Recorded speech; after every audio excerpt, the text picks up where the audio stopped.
Thank you, Fred. Roll call, President Kinman? Yes, Trustee Wilson. Here. Trustee Sanchez Fulton. Here. Trustee Yant. Present. Trustee Stefan. Present. Madam Chair Brock. I'm present. Happy to be here. Thank you so much. Next item is approval of meeting minutes. Are there any additions, corrections, or deletions to the regular meeting minutes of May the 18th, 2018? Hearing none, they stand approved as presented. Are there any additions, corrections, or deletions to the regular meeting minutes of May 30th, 2018? Hearing none, they stand approved as presented. The meeting minutes for June will be brought to the next board meeting for approval. I failed to mention at the beginning of this meeting that we are starting the new year with a new program. The board is moving to board docs to make the meetings easier for input from the staff, and hopefully easier for all of us in the college community to read and understand and know what's going on. So this may be a very entertaining meeting. Have patience with us, and we'll be laughing at ourselves, so feel free to laugh along.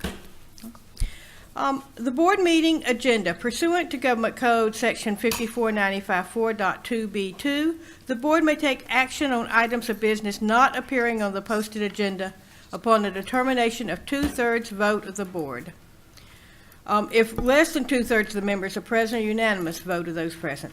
That there is a need to take immediate action, and that the need for action came to the attention of the local agency subsequent to the agenda being posted as specified.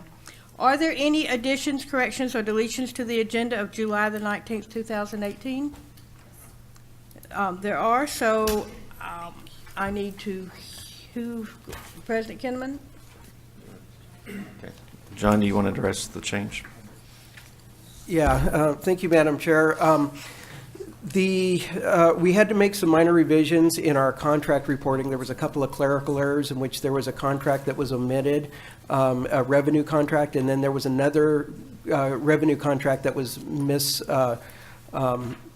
identified as an expenditure contract instead of a revenue, so it threw off the total, so we reclassified those items. And that's in item 12A or 12C under consent for contracts. Okay, so what we're talking about is obviously not what I'm looking at because it's not. Madam Chair, what Yes. specifically are the items? That's exactly what I'm asking. On the As I last look it up. page, where it says revenue agreements, the original list had one contract for California Department of Education for our childhood development program. And there were actually two. They got kind of bundled together, and one of them got missed. So one needed to be added so that we can keep those folks in business. And then item number 3, we have a mini grant that we're receiving, and that was misidentified as an expenditure contract in the original, and in the current one, it's reclassified as as a revenue grant. And what's the grant for? The grant is for, to allow us to, it's paying $50,000 so that we can use our new internet connection, our much greatly improved internet connection. We had to, purchase some new equipment and improve our firewall to be able to handle the traffic, because we're going from a 1 gig connection to a 10 gig. And so it's going to be much faster service for our college. For the entire campuses? For the or- entire campuses, and this will, we were granted $50,000 to pay for an appliance that will facilitate that for us. Yeah, I remember that being among my questions as to what was that. Okay, are we clear as to what's happened? One contract was was filed in the wrong file folder, so to speak. And I believe that's the Butte Glen Community College District contract. Is that correct, John? Correct. Okay, and that this is actually a mini grant that's being offered to us. We're not giving the money, we're receiving the money. Correct. And the other item was, had to do with the Child Development Center. Correct. Correct. That's item 2 on the revenue agreements. Okay. It was, So on the last page of what was just handed out, item 2 is California Department of Education. This project agreement supports federal, state subsidy drawdown payments for the infant, toddler, child care center. Is that correct? Correct. Madam Chair, item 19, the Sunlight Transit Agency, was that? I think we need to That's- save yeah. that until we actually have the vote, that what we're doing now is adding something to the agenda. In reality, I believe what we're doing is clarifying where things should have been on the agenda and breaking something out so that there appears to be an addition. Yeah, and there actually is an addition of about $600,000. Again, The CD. $613,000 is an addition Correct. to the agenda that was posted. Okay. Correct. Okay. Thank you. And So we need to have, yeah, sorry, Sorry, I had one more correction. okay. Do I do that now? Thank you. Under 1.1 consent HR, it's the personnel section.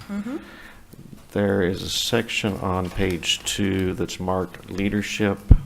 The very first name, Steve Arbuckle, it shows interim director. That should be director, not interim director.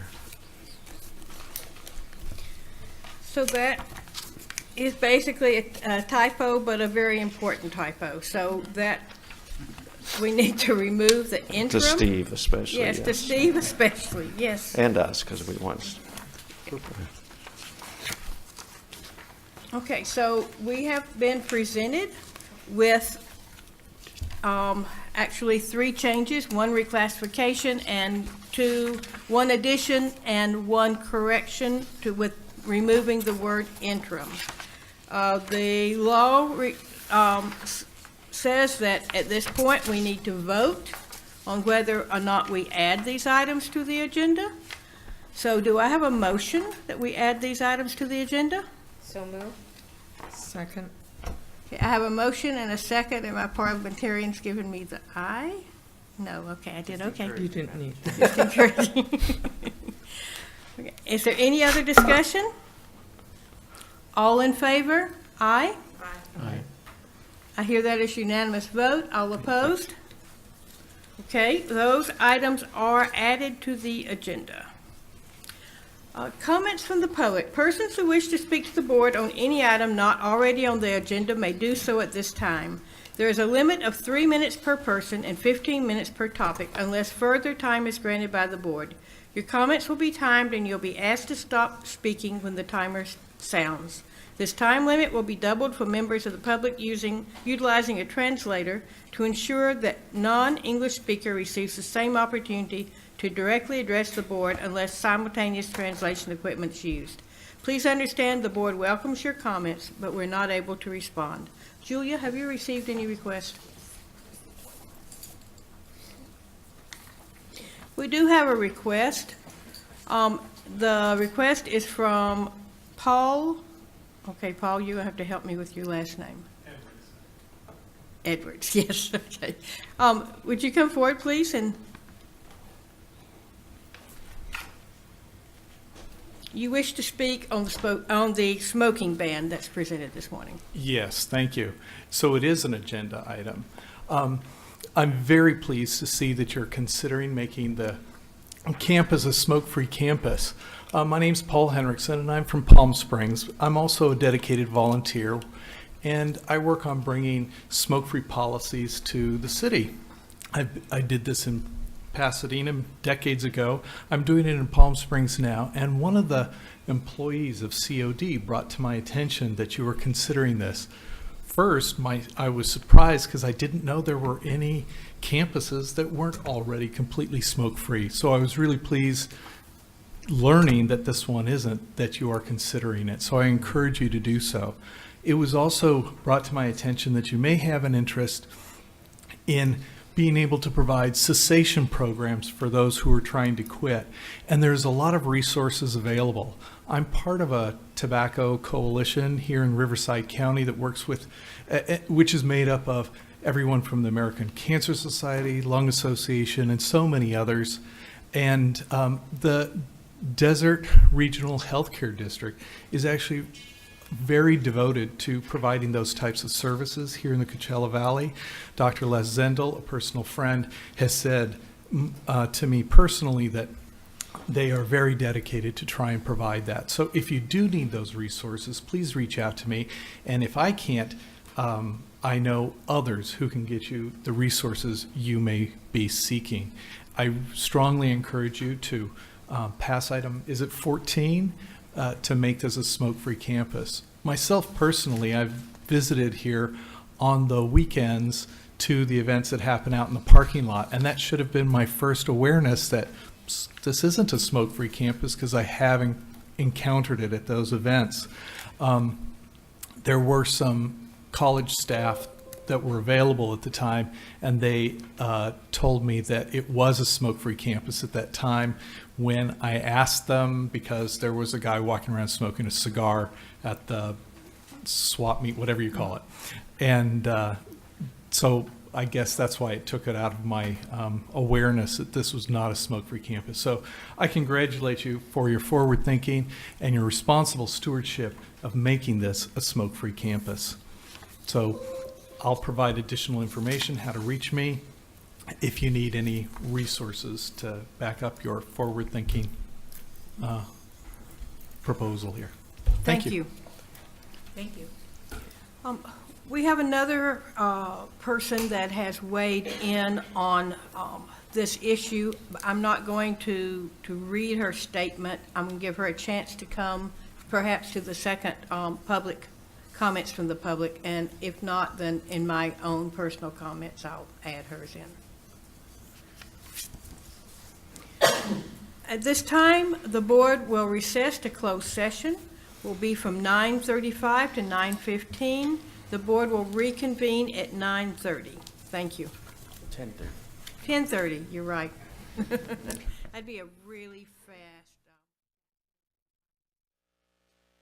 The agenda is introduction of new employees. Thank you, Madam Chair. First, I'd like to introduce Beatrice.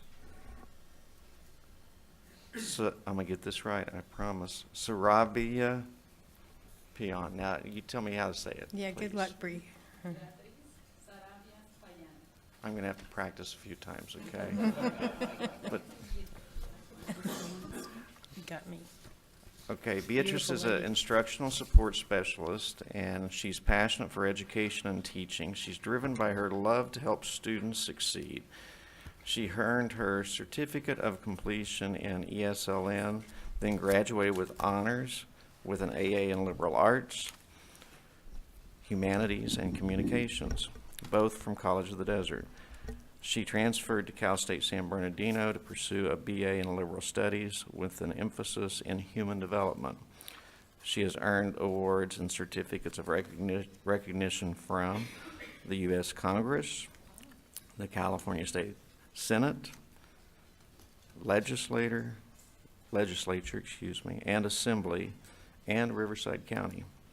Moreover, she has earned academic recognition from Phi Theta Kappa, Golden Key, and Alpha Mu Gamma, as well as a place on the honors and dean's list. Wow, impressive.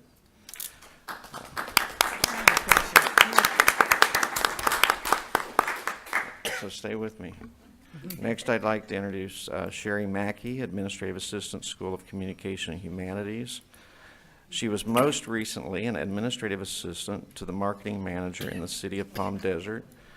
Prior to that, she was an executive assistant to the CEO for a water provider in Oregon. In her free time, she enjoys hiking, knitting, and spending time with friends. And she's dedicated to being a lifelong learner and is looking forward to being an essential member of her school, as well as getting to know and support the rest of the faculty, students, staff, and administrators at COD. Welcome.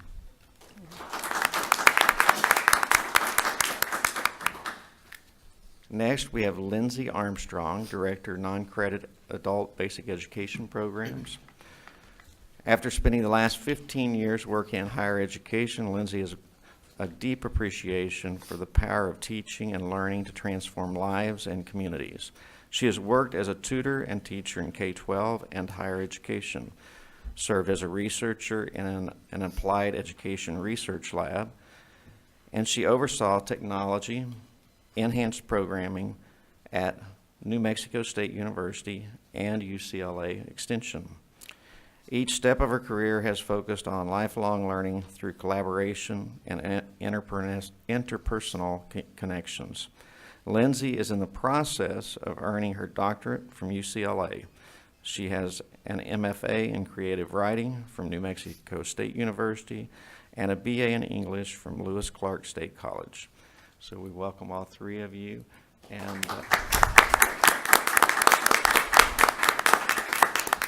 And we invite you to say anything or else that you'd like to share with us, and we're going to get a picture as well.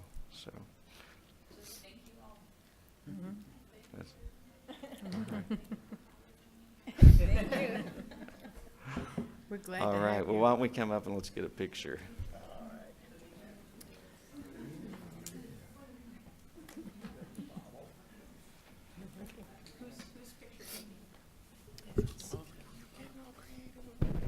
I think Robin's got us covered.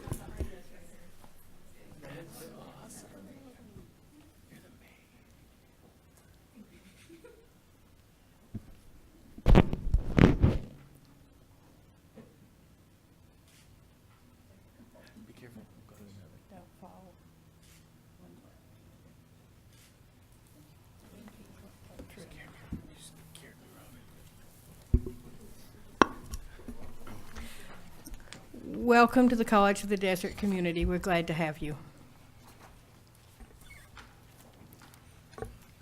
Public comments. Persons who wish to speak to the board on any item should complete a request to address the board form and present it to the secretary. Persons who wish to speak to the board on any item may do so at this time. There's a time limit of 3 minutes per person and 15 minutes per topic unless further time is granted by the board. This time limit will be doubled for members of the public utilizing a translator to be sure that non-English speaker receives the same opportunity to directly address the board unless simultaneous translation equipment is used. Is there anyone here to speak to the board this morning? As I said, I was contacted and I shared that letter by a student, and I'll use that as part of speaking to this topic, and I'll use part of my comment time to share her comments. So moving to reports, the first report this morning is ASCOD Associate Students of College of the Desert. Okay. Are you asked? Okay, he puts on his other hat and comes to the podium. Well, Madam Chair, Board, it's great to see you guys. Hope you guys had a great 4th of July. So it's been pretty slow. We have had a transition from leadership in ASCOD. So I will be the ASCOD president for 2018 and 2019. So right now we're in the process of trying to get as many members as possible before starting the next fall semester. And that's mostly what we've been trying to do. Me and Carlos and a few of our members are starting to talk, and we've been laying low because we know summer is a hard semester and definitely a time to take off and enjoy it with family. So we'll be starting up in August, and definitely next month I'll be able to provide more concise and detailed report to the board members. So thank you very much, and enjoy the rest of your summer. Thank you so much. It's good to see you. CSEA?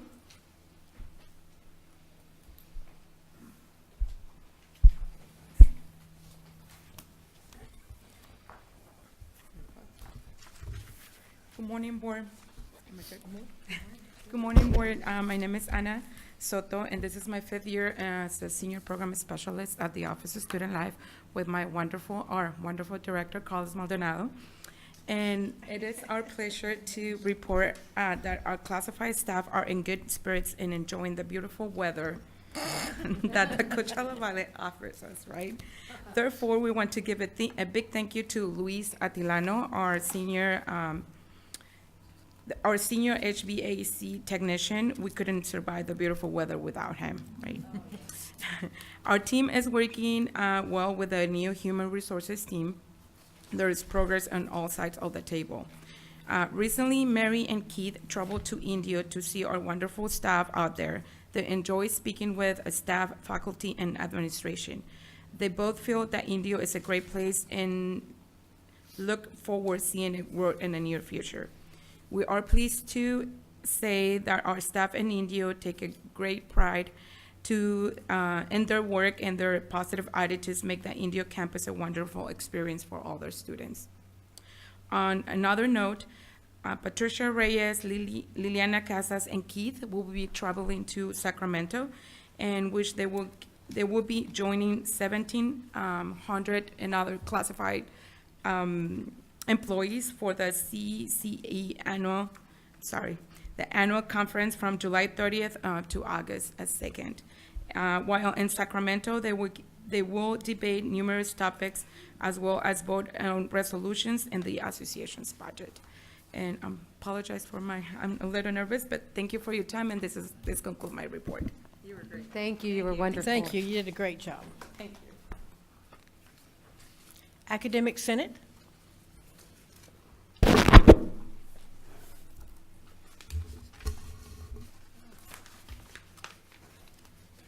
Well, good morning, everyone. I hope everyone is enjoying the summer here in the desert. And if you need any encouragement, because we know we have new folks around, I went out on a limb and made it an extended forecast of continued warm till about the end of August, followed by a cooling trend through the end of the year. So think of it that way, right? It's going to get better.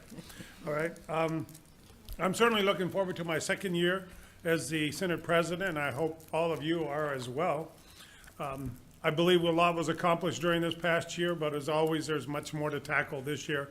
We have guided pathways, planning, and implementation, participation in the online education initiative, implementation of AB 705, continued planning and hopefully launching of the University Center, and the adoption of a program development process. That's just to name a few. This past week, our recently elected Curriculum Committee Chair, John Learned, and faculty Pamela Stegman attended the 2018 ASCCC Curriculum Institute with an interesting theme. I think it fits us very well in a way. Quote, reimagining the student experience. I certainly believe we are doing that here. And EDGE has certainly been a fantastic start to it, and we're getting students off on the right foot. And hopefully guided pathways will continue to build on this. The Institute was held nearby at Riverside Convention Center on July 12th to 14th. It covered pressing curriculum issues, including the implementation of AB 705, quantitative reasoning, guided pathways, UC transfer pathways, which we're, kind of anxious to see what they start doing, curriculum streamlining, and the Chancellor's Office curriculum inventory, and much more. There were pre-sessions held on July 11th with special sessions for curriculum chairs, curriculum specialists, administrators, and those specifically interested in guided pathways. College of the Desert was represented as well by members of the administration and our curriculum specialists. The Guided Pathways group has continued to meet during the summer months. A diverse group, including deans and faculty, have been planning a real push for this fall that will really start with a kickoff during our Flex Week. And it's going to be held entirely on the Indio campus, the Tuesday of our Flex Week. It's intended to introduce and engage our faculty in this very important program. The kickoff will include presentations by faculty administrators and hands-on workshops where faculty will gain experience in the development of this campus-wide program with both morning and lunch snacks provided to encourage attendance. Our hope is to get faculty excited about this new program, and although I'm stating the obvious, they're critical to its implementation and success. Speaking of Flex, the Faculty Development Chair, Donna Green, has been working hard to finalize the Flex schedule for the fall. The schedule as of right now has 4 days scheduled, with Friday open to individualized flex activities. She is hoping to get the final version out by the first week in August. As I already said, Tuesday will be entirely at the Indio campus, and as always, the highlight of Flex Week, the faculty staff lunch, will be Wednesday following the president's message. I think I got that backwards, but that's. Prior to Flex Week, the Academic Senate executive team will be meeting with the president and others in a day-long retreat held at Desert Willow Country Club in preparation for the upcoming academic year. Thank you. Thank you so much. Next report's from the auxiliary. Is auxiliary here? Yes, I would like, come on.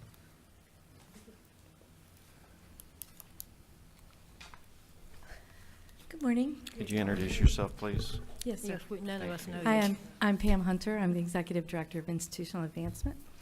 And today, I get the opportunity to share some of quick updates about what's happening at PACE.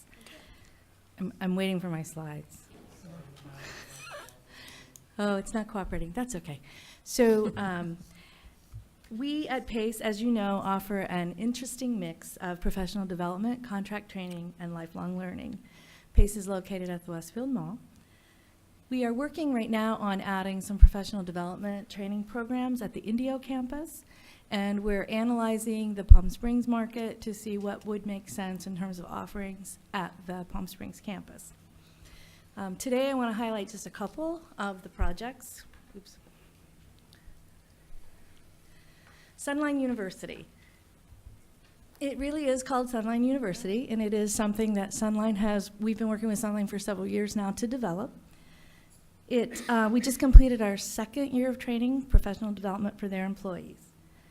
The workshops include customer service, interpersonal communication, technical business writing, high-impact meetings and presentations, conflict management, critical thinking, workplace attitude, and stress management. Excellent. We have about 20 of their employees per session. All of the classes are held at Sunline. For the upcoming year, we're adding a leadership academy, as well as some additional professional development. This year, we worked with Sunline as a partnership. So we provide the training that their employees want and need, and they provide us 2 buses that run Highway 111, Palm Springs to Mecca, advertising College of the Desert. Hopefully you've seen them at least once or twice. So I'm going to pause for a moment. So we have been, at the request of the City of Desert Hot Springs, working with High Road Consulting Group to develop a new community education training program that is professional development for the growing, pun intended, continued pun, green industry that is you're beginning to see all through the valley. So we have worked on a customer service academy for their frontline employees. This is an industry that has been, for lack of kind of underground for a while, and now is becoming visible and real. And so the industry is wanting to make sure that their employees respond accordingly. So we're doing customer service, but we're also, more importantly, working with High Roads HR and legal counsel to develop HR, how to hire for the industry, and how to understand all the compliance issues that are around that. So it's a very high-level professional training program that starts next month. Everybody's favorite PACE summer program, camp for robotics. Originally, and for the last several years, we've had 6 weeks of camp. We added 2 additional weeks because of the demand. We registered over 300 students, and even with the additional 2, had 70 people still left on a waiting list. We have a camp at every single campus, from Mecca Thermal to Palm Springs. So Mecca, Desert Hot Springs, Palm Springs, Indio, and PACE. At Mecca Thermal, we had 37 students in a week. Excellent. At Desert Hot Springs, we had 44. Awesome. Palm Springs, we had 38. In Indio, we held 2 sessions and served 80 students. And at PACE, we had 3 sessions and served over 100 students. Thank you very much. Thank you. I have additional questions, but I'll direct them for later. Governing board reports. Aurora? I really have no report at this time, Madam Chair. Thank you. Thank you. Oh, you're right. No. Oh, Dr. Mosser. Oh, okay. I thought that'd been dropped, so Sorry. lucky Dr. Moster. No, we'll go back. We'd love to hear your foundation report. Good morning, trustees, and I'm glad to hear that the foundation has not been dropped from your radar screen. I just figured that, okay, it's summer and they're in the presentation. Well, just a few short items. The first is we're very busy working on assigning scholarship awards for the new school year. We're working very closely with our colleagues in financial aid. This is, as you know, one of the really large programs of the foundation, and appreciate the partnership with our colleagues in financial aid. Second is our annual audit is underway right now, so that's a big summer activity for our financial staff. A third item that I wanted to share with the board is that the Council for the Advancement and Support of Education will be hosting its annual Community College Advancement Conference here in the desert on October 3 to 5. And our very own President Kinnaman will be making a presentation on Thursday, October 4th at 10:30 in the morning. The conference will be held at the Westin Mission Hills in Rancho Mirage, and any members of the board that are interested in receiving more information about the conference, please let me know, and I'd be glad to pass that on. And last piece of really great news to start the new fiscal year. The foundation has just received a $100,000 grant from Melinda Drickey of the Richard Brook Foundation. The money will be used to scale up the Pledge and Edge program, and this is a joint activity. Dr. Neary has been very intimately involved. Katie Chartier, who coordinates the Pledge and Edge program, and Caroline Maloney from the Grants Office all played an important role in our getting this wonderful new grant. So that's my report. Thank you very much. Thank you so much. As I said, we're still learning. I'm trying to use board docs in my written paper, and I'm not doing a very good job, but I'm working at it. You're doing a very good job. Doing a good job. We don't have a notation on one spot, but we do on the other that College of the Desert Faculty Association, Denise Diamond could not be here today, but she submitted a written report. And College of the Desert Adjunct Association, David Bayshore said basically that he wouldn't have a report, that it was summer and no report. And I think I skipped CSEA, so. No, we I had did, CSEA. okay, so I'm good. Okay, we got a circle there, so I was saying, okay, I thought we did that. Okay, so we're good. We covered all the reports. Okay. Like I say, eventually we'll get it so that our paper and our computer match. We're working on it. Okay, governing board reports. I don't know how you've managed this much. You have no report. Okay, thank you. You still don't have a report? I gave you 3 minutes and you still don't have a report? Shame on you. Okay. Mary Jane? Yes, hi, thank you. I have a full report. Wanted to mention, I'm really happy to hear that we've extended our 2-year tuition program. I really want to thank the Desert Sun on the wonderful article they did presenting that. Believe it or not, there's still people that do not know that we offer free tuition. Yes. So we still need to get that message out there to the communities, and very important. We did all the great work in our bond. That was wonderful, that the community and all of the Coachella Valley know that we are stewards of your money and that we are very good standing on that. So that was great news, and I know we're going to hear that a little later on in our meeting. Attended the LULAC Inland Empire meeting last month as the president of that organization. It was wonderful. And I'd like to also bring a speaker on, the person that did attend, and talk about some issues that are going on here in the Inland Empire, especially also in Coachella Valley.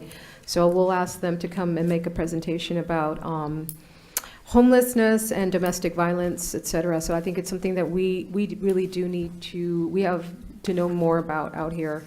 And I'll be mentioning that on a future agenda item to ask. Attended the last meeting of the RDA, representing you at the College of the Desert, the RDA Oversight Committee. It was our last meeting for the City of Indio on behalf of the Board of Trustees. It was for the City of Indio and the City of Desert Hot Springs. Now, this Oversight Committee now has transferred, just for everyone's knowledge, to the Riverside County. So there's, now the county will be doing the oversight of this. So that's good. So, because it was pretty, every city, and I know Aurora also served on that RDA oversight, and in Palm Desert, the City of Oversight, and several of our board members did too. It was an honor to serve on that board and represent our interest for that. Attended, I really want to make a great announcement for the Palm Springs Chamber of Commerce and their grand opening of this wonderful co-op space. What is it? It's a co-op space for business owners where they can come in and meet with clients. They really want to partner with the College of the Desert business students to come out, and they want to branch off and become an entrepreneur. This is a wonderful opportunity, and we'll be hearing from them as well. So this is a space that they can come in, and sometimes when you're a new entrepreneur, you don't have a place to meet your clients. This is a wonderful space, and they want to work with us. And so I'm really looking forward to work in Palm Springs, and they've opened up their doors, and we'll hear a little bit of, they would love to make a presentation about the opportunities for our students that want to start businesses. This is wonderful. What else? Oh, I attended I want to give kudos, I may be saying his name wrong, John Hitchcock, so bear with me. He's one of our COD students, veteran, and an employee. Habitat, I want to give out, it was great to see that he received a house from Habitat of Humanity and Home Depot. It was so awesome that this is a chance for people to begin, and it was a wonderful thing to see that Habitat, so his family can now have a house. So we've done, I mean, this is a wonderful opportunity, how we need to bring partners in the community, and so everyone has a chance for the American dream. I thought that was really wonderful to see that. What else? Attended the NALEO, N-A-L-E-O, the National Association of Latino Elected Conference. The particular workshop that I want to bring to our board, I'm sorry, Madam Chair, just 1 minute, and then I will, was on pension reform. It was very, very informative because it talked about the state of pension. In particular, we were highlighted in California with the whole CalPERS.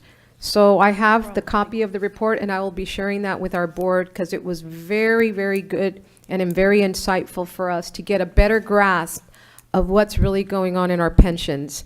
A lot of the city officials were there, and they're worried about the solvency of our pensions, and we need to kind of, it was very wonderful and insightful, and I'll bring you a report. I also went to a workshop on bond reform, so it was very good to hear that. And we also got heads up on the U.S. Census coming up, and that will be affecting us of the U.S. Census Control Count Committee of 2020. That will be affecting the funding that we get also in our community college, and very important. Okay, time's up. Okay, and it was been a hot summer, so I was very happy on a personal note to go home to San Francisco for a couple of days. And it was wonderful because I can't go without meeting someone in academia, and I got to meet, had a meeting with the president of San Francisco City College. So it was wonderful to get some insight and speak. You know, we go on vacation, but it's not a vacation. So have a wonderful summer, stay cool. It was a cool 62 in San Francisco, and then I came back, it was like 112, yeah, double. So This ends my report, and thank you. That's it. Thank you. Thank you. Fred? Thank you. I'll be brief today as well. Obviously, you're seeing that we're all struggling with our computers in front of us, as this is our first day with board docs. I think we're all a little intimidated, but we'll make it work today. But special thanks to all the people that have taken us to this point, Julia and all the people you worked with, Arturo and others, to take us to where we should be. So thank you all for doing that. A lot of good work went into it. And we'll figure it out today, I'm sure. I also want to give a strong appreciation to our Administrative Computing Committee for their work on the COD homepage. It's got a new look, a new feel, and it deserves the attention that it gets. And special thanks to the Administrative Computing Committee and Sherry Willis for making that homepage, I think, more navigable for people and more intuitive for people. So thank you for doing that. And that's it. Thank you. Thank you so much. Bonnie? My report this month is going to be very brief. I did spend 1 week in Minneapolis, Minnesota at the National Education Association's Representative Assembly.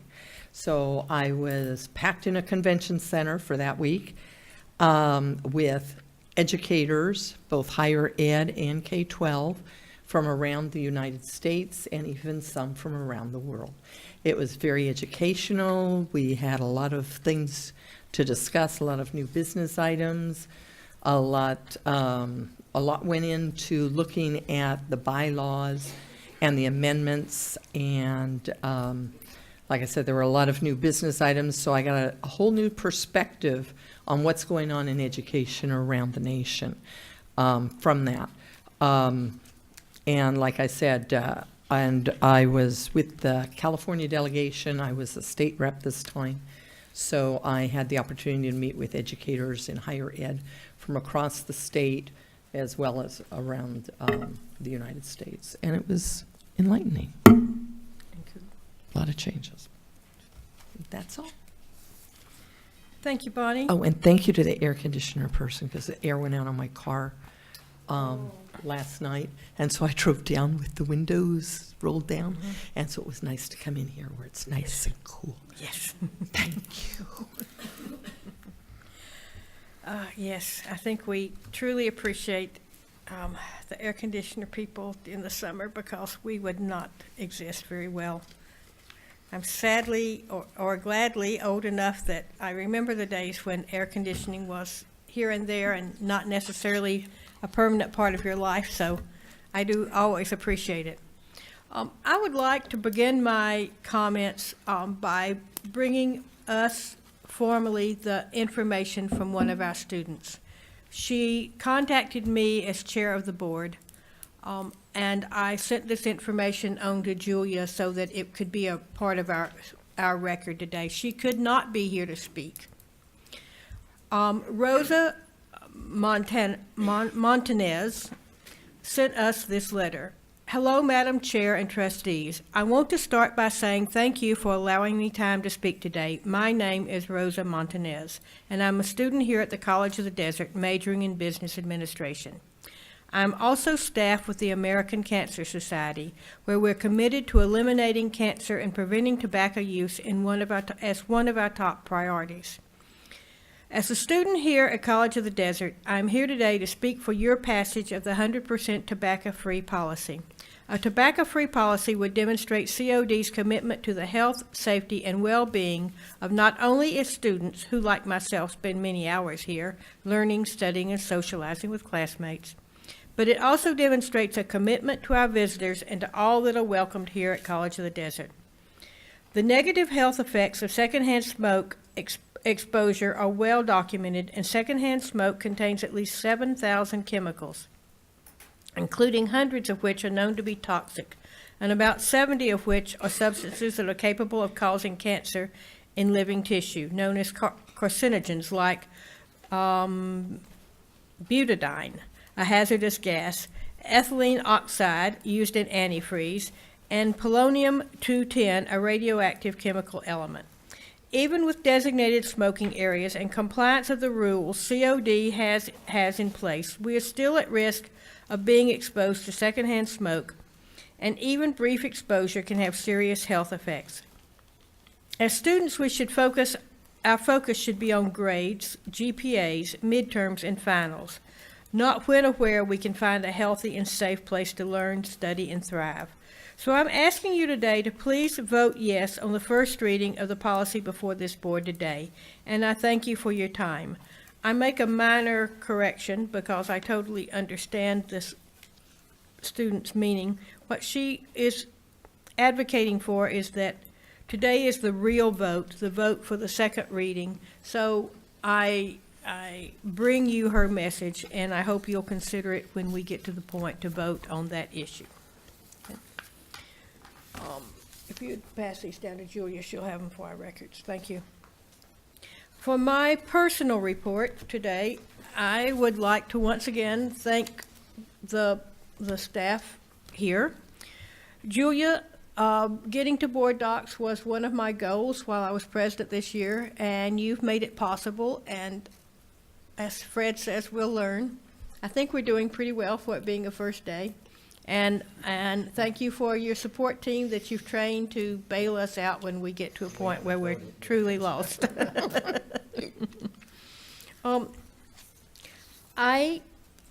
During this month, the interesting things, the really relevant things, were my interactions with our constituents and our continuing education.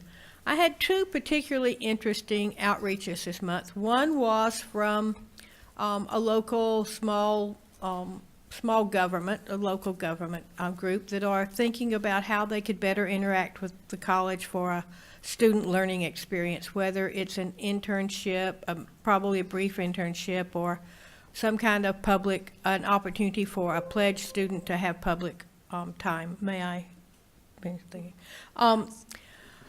And so I thank Julia for looking up the proper person so I could send it to that entity, and they could inquire as to how the Community Services District could interact with college students. I also had a mom and a student who had gone to EDGE or going to EDGE and had some questions about interpreting what the counselor had told them. So I forwarded that information on so that family could be sent to the right people to ask the questions. And I thank you all for responding to that. I rarely know how these things work out, but I know I put it in capable hands and that it does work out, because I do hear back here and there that, oh, thank you. So I appreciate that service that we give to our community. My training this month was Student Success Funding Formula, a trustee workshop. It was great for me because I could actually go at home in my office on my computer. I printed out the front page of this webinar because it's now posted and any of us can go to it at this point. I checked the link last night and it does work. It does work. So there were two really important things at that. Well, there were many important things, but the two things that really stuck out to me were, one, they are hoping that we approach college readiness differently. I believe this college has done it for years, but I love it being said. They're saying that instead of saying our students need to be college ready, that the colleges need to be student ready.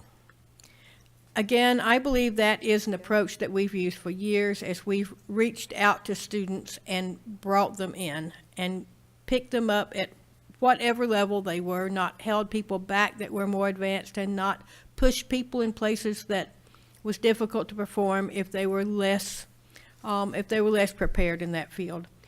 The other part that was interesting to me as a trustee from the East Valley was that there appears to be more funding for dual education. For students that have a transportation problem or whose parents work hours that don't line up with being able to take this child somewhere to go to a class, dual education, I believe, is their best opportunity to go to school, to know that they really are college material, to prove to their parents and their support team that they are college material, that college is for you. I looked at the distances for the students in my area. When you read the miles, it doesn't look so daunting. Why, the folks down in Desert Shores are only 50 miles from College of the Desert here at the Palm Desert campus. They're 20-something miles from the Indio campus. That's a long walk. Okay, let's be honest, that's a long walk. If there were bus service, I mean, it gives you a bus time, but I don't know where Google thought that one, because there are no buses.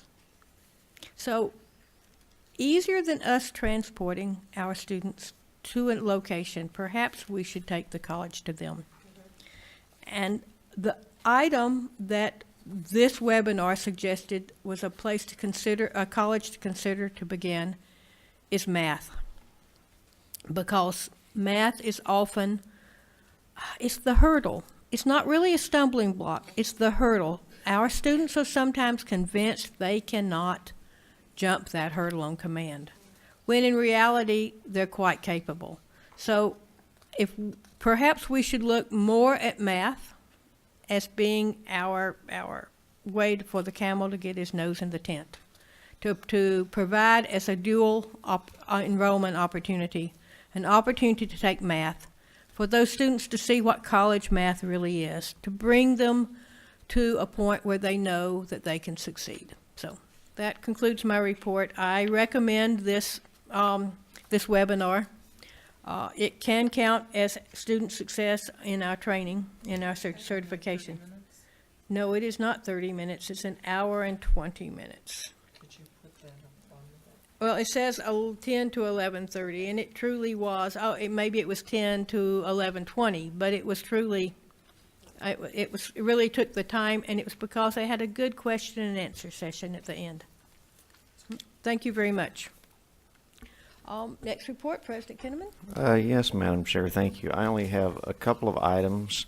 I am pleased to share that yesterday David Vogel with Digicom and I signed off on our initial agreements moving forward, and he was excited to share with me that they've entered into agreements in the East Valley with our K-12 system to bring Digicom to the East Valley. Yay. And so we're looking forward to that collaboration. Does he know that East Valley goes east of Jefferson Street? He is very, very aware and has been very engaged with key individuals there.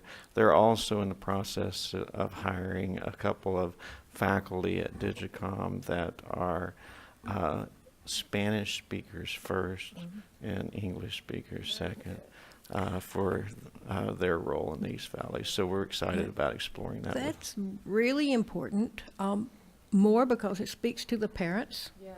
Because our students, it's not that big a hurdle. If they've been to our schools, our K-12s, their English is quite good. But it's hard to reach out to the parents, so that'll be a nice bridge. Yeah. So, again, he's very excited. He was still texting me last night and this morning because of the enthusiasm. And if any of you have spent time with David, he is hard to keep up with. And then on another note, at this time for my report, I'd like to ask Katie Chartier to come forward and do her presentation on Pledge and EDGE as my report. This was scheduled as our study session later in the meeting, but while we've got so many people here, I think it's terrific. That's terrific. Katie, it's all yours. Yeah, we finish. and guests. I'm happy to get my presentation up in just 1 second. But I'm happy to be here today to give you an update on where we are right now with our Edge and Pledge program and a little bit of findings we found from our 2017 Pledge and Edge students, which is very interesting. So right now we are in the last week of our second session. We're about to enter our third and final session of Edge for the summer. So it's been very exciting, very busy, but really, really good work that all the team is doing. In 2017-18, we had 1,004 Pledge students, 1,250 Edge and Pledge students together. This year, we're estimating between 1,200 and 1,500. That's just an estimate because right now, our numbers are showing from early July, but these students some of them have yet to finish their requirements, being their Edge program. So right now, we have 1,547 Pledge students officially signed up. Again, some of them haven't completed their requirements. An update from today, that number is actually 1,590, so it's going up just a little bit. The same with the Edge and Pledge collective number.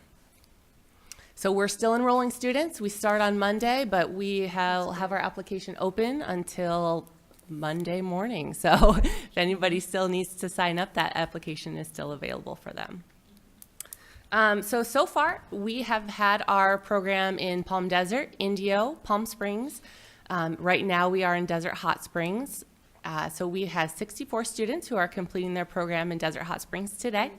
Our next round, we will go to Mecca Thermal, and right now, that number says 96, but we reach 102, so that's exciting, at the Mecca Thermal campus. That will be starting on Monday. And the Palm Desert and Indio sessions run all 3 sessions, so those locations are offered at all 3 times. We had 69 students attend in Palm Springs, which is great. It was so nice to have it at the temporary campus and for the students to feel like they were on a College of the Desert campus, and with the Palm Springs staff, it was really nice. So we have a little bit about our 2017 Edge students and Pledge students. Our ethnicity for the Edge and Pledge program is 87% Hispanic Latino, which is 26% increase from our general population. And here are the enrollments by the school districts for 2017. And I think you guys have that in your packet as well, if it's kind of hard to see on the screen. So as you can see, Coachella Valley High School, Indio High School, La Quinta High School, Shadow Hills High School, Rancho Mirage High School, some of our highest high schools that were enrolled in the Pledge program for the 2017 year. So moving to 2018, so just a quick note, these numbers are from early July, so we still did have students who enrolled, so this could be a little bit different, but it gives you a general idea. So you could see the growth from Coachella Valley High School. Desert Mirage High School went from 90 students to over 160, so that was a big increase for 2018. New principal. So we have the same, a big increase for La Quinta High School, Palm Desert High School, Palm Springs High School, Cathedral City High School, and Desert Hot Springs High School. We did see a decline in Indio High School and in Rancho Mirage High School, but I think that might be because some of the students in session 3 weren't really incorporated into this because we pulled the information. So we can get that done once the students are fully complete and enrolled. But that was very interesting and shows some of our efforts and our outreach efforts getting students into the college and into the program. It would be interesting to, if it's possible, to know the percentage of, say, the ones we got compared to the high school graduates. Because you look at West Shores High, it looks like a very bad enrollment rate, but that high school is very small. So I believe that when I go back and look at the numbers, that's going to be really a big percentage. Mm-hmm. Also, those are the very students that have to drive 50 miles to get here. So I think we can figure out the mileage, but I think it'd be very interesting to know those percentages so that it kind of compares apples to apples at that point. Like capture rate. per Capture high rate, school. Yeah. mhm. And I also want to see, on that note, the homeschool high school That's students. also a very- Something very important. And also the private schools here in the Coachella Valley. Those are just the same students that come to our college and we serve. So something on homeschool and also on the private schools such as Xavier. I think Yes, and there's some they're other- on our list of places that we do, so we should also do them Just to here. get that graph to see where they're at as well. Yes, absolutely. And those are incorporated in the other, but we Oh, can good. definitely break that out. Yeah. Mhm.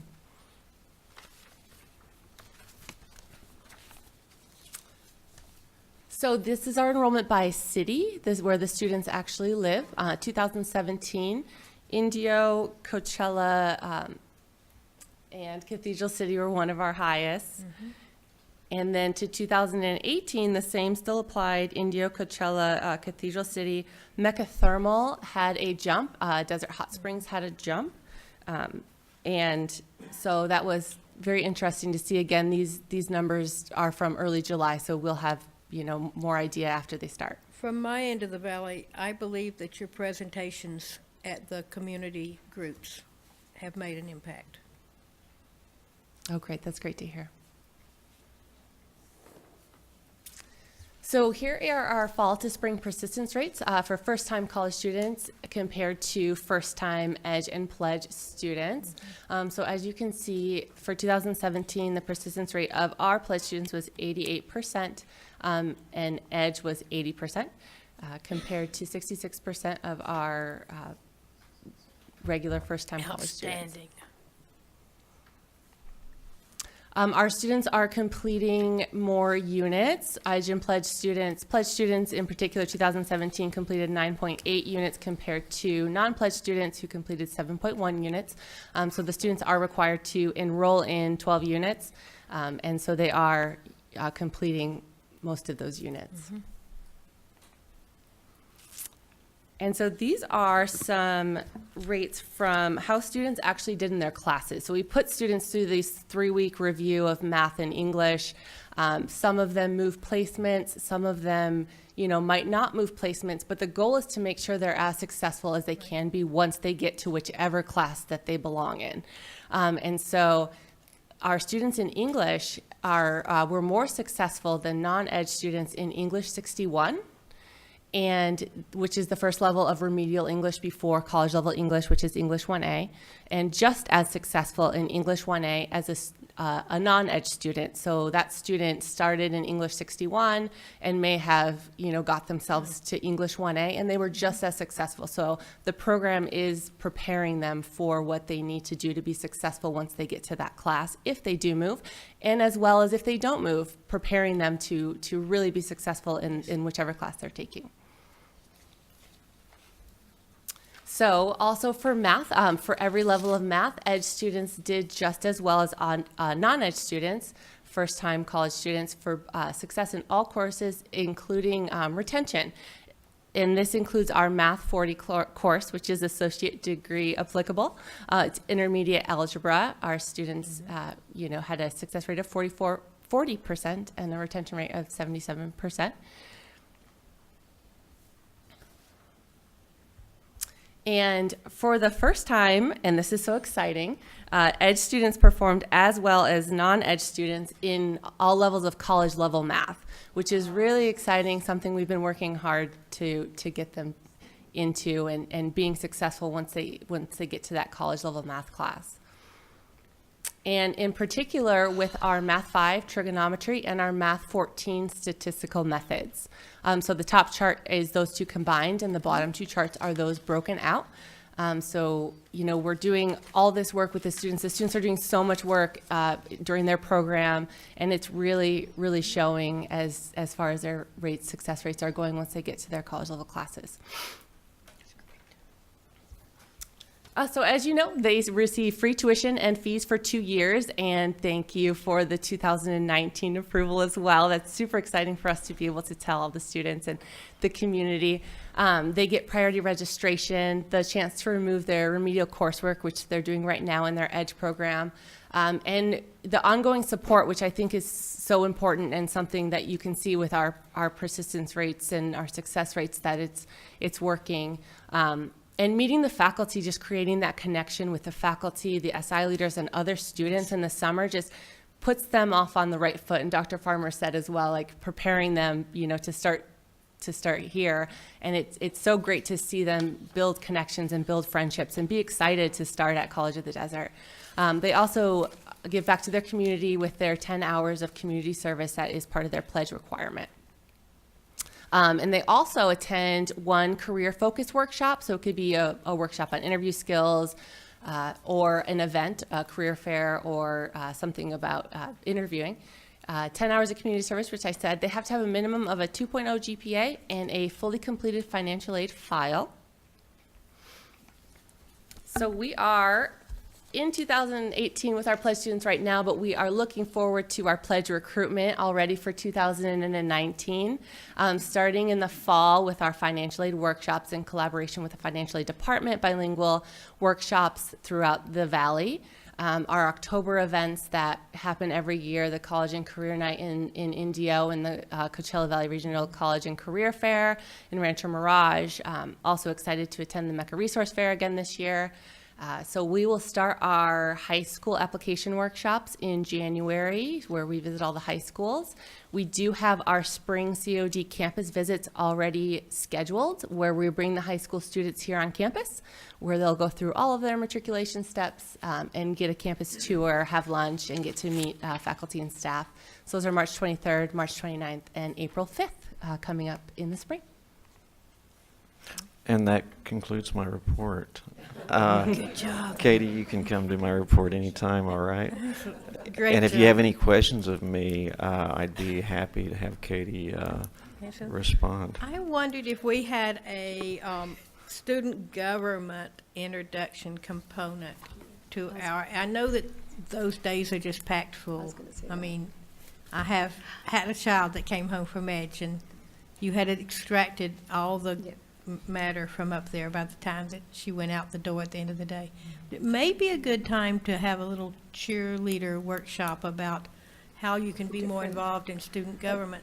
Sometimes students are so busy just figuring out how they're going to get here and what happens, how you go to class, that they aren't aware that there's an opportunity to have leadership training and be part of the student government. So maybe if it's possible, it's something to think about. That's something that I wanted to bring out, a club rush.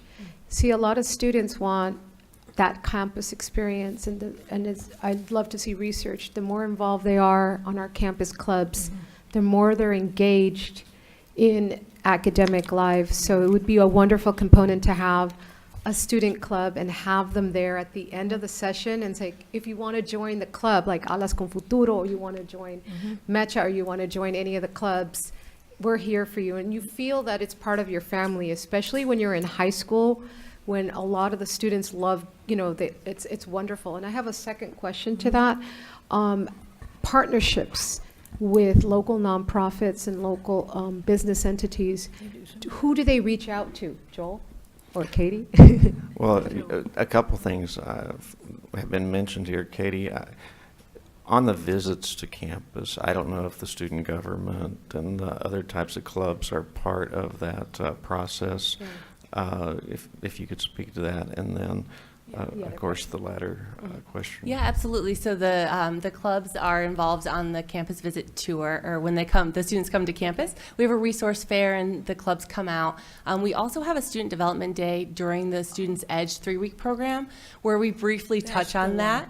But yeah, we can definitely get more involved with the student government and bringing that to the student development aspect of Edge. And I'm sorry, can you repeat the last question? In regards, how do they reach out to do community hours, either in a nonprofit or in a business? How do people who do they contact, or how does that work? So we have on our Pledge website, we have a volunteer page which has opportunities for them in the Valley. So we look for different opportunities, the turkey trot, the color run, all these different things that students, Martha's Kitchen and Village, that students can go to. They're able to go there, select who the contact person is, and they contact that volunteer coordinator at the site. And then they sign up that way. Great. Thank you. Thank you. Thank you so much. And age makes a big difference. It makes a big difference in student success. Our students come to the campus feeling prepared, feeling like they're part of the college.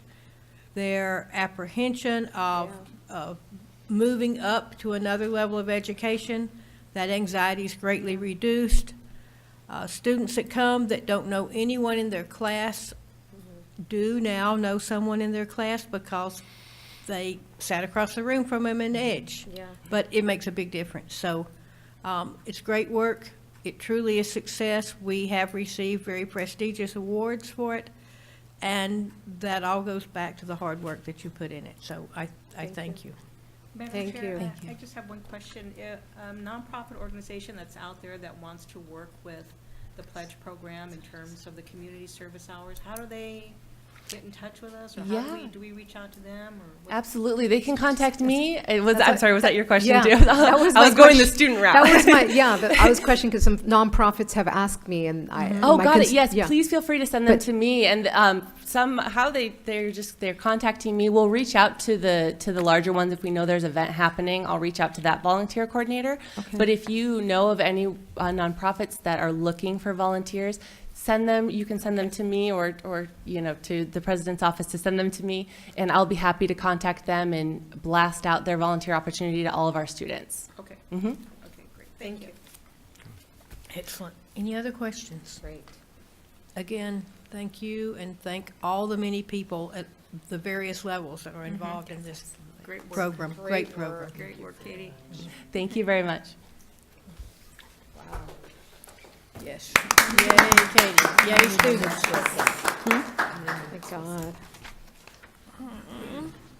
Yes, Julia. Julia? Someone wants to know how many minutes that was, so if there's any way you can look that up later. Thank you. Thank you so much, and I'll try to be better about that. I'll make myself a note. I should have done it. Okay. We're moving along, again, we're learning to use board docs, and so bear with us here. You can laugh all you want, because we're pretty much doing that ourselves. Consent item. All the items on the consent agenda will be considered for approval with a single vote without discussion. Any board member may request that an item be pulled from the consent agenda to be discussed and considered separately in an action item. Do I have a motion to approve the consent agenda as presented? So moved. Okay. Do I have a second? So moved. Okay, I have a motion and a second, and I've heard that grumblings from down the way that there were things that people would like to pull. So what's out there? Madam Chair, I'd like to, under the item number 12, Administrative Services Consent, under 12A, Purchase Orders and Contract for Supplies, Services, and Construction, I'd like to pull several items. Okay. Oh, I'm sorry, it's under item C. C, Approval of Contracts, Agreements, and Amendments. 12C, okay. I'd like to pull out item 2, 9, 10, 11, 12, 20. Just have to pull the one thing, because then you discuss those. Oh, okay, all right, so Okay. just pull that, just pull the entire. 12C. Okay, 12C. Okay. Is there anything else? I'd like to pull 10A. 10A? Okay, and anything else? Okay, I have a point of information I need from our student trustee. We missed the opportunity for you to give a report, and I would like to do that. Are you going to, when is convenient for you? I don't want to interfere with your school schedule. Today was my last class that I'll be having over summer, and then I'm free for the Oh. rest of. Would you rather give your report now before we go into the consent agenda, or would you like to wait until after lunch? We have to Madam finish Chair. what's on the I know floor. we do, but I want to know what to finish on the Madam floor. Chair. Mhm. Yeah, I'm just getting a point of information, and then we'll make the call. 12. Hang in there. Yes. Approval of contracts, I'll, 12C. if it's okay, I'll do my report after lunch. Okay, that's perfect. Okay, so we are on the floor with the consent agenda. We have a motion and a second. And I'm up for discussion, which was that we wanted to pull these items. Am I correct? Okay, yes, Could you go over the ones that were pulled just? absolutely. Thank you. 12C Okay, and 10A. perfect, okay. Okay. Something Okay, 12C and 10A. So I have a motion to approve the consent agenda as presented with 10A and 12C being removed from the consent agenda. All in favor? Aye. Aye. Opposed? I hear that as a unanimous vote.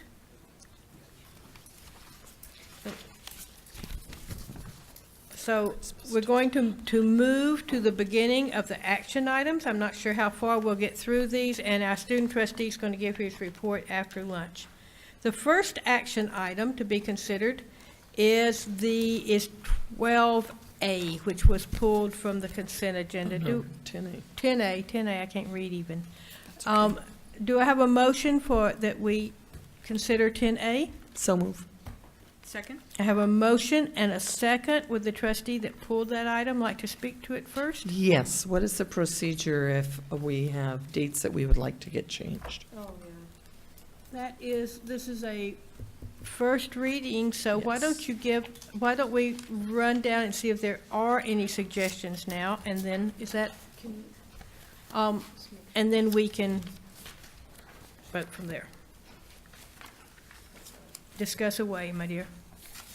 Well, I just wanted to know if we come up with something during the month, if there's a way to bring that back, or should we just bring it back at the next meeting for the dates?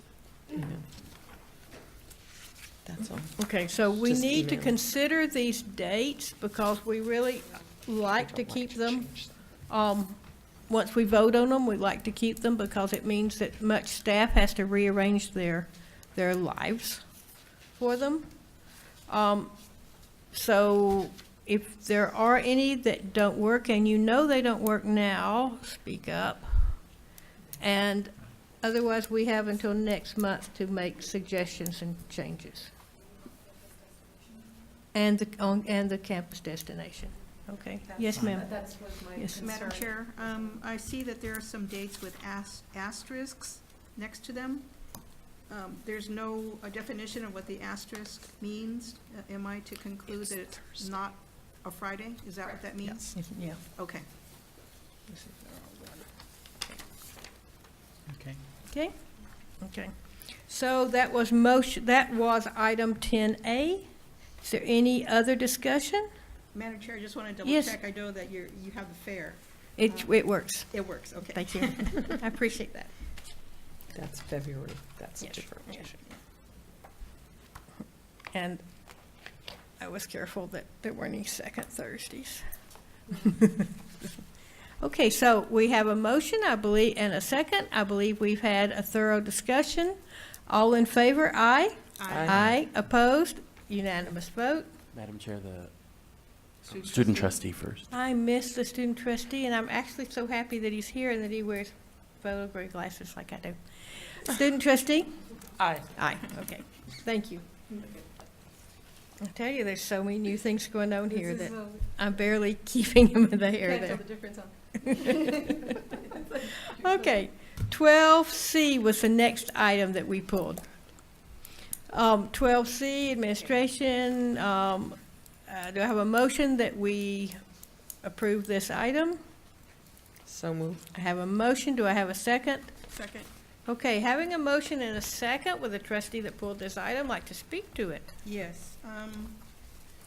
On item under, So we're talking about the revised one? This one, is Yes. that correct? Mm-hmm. well, yes.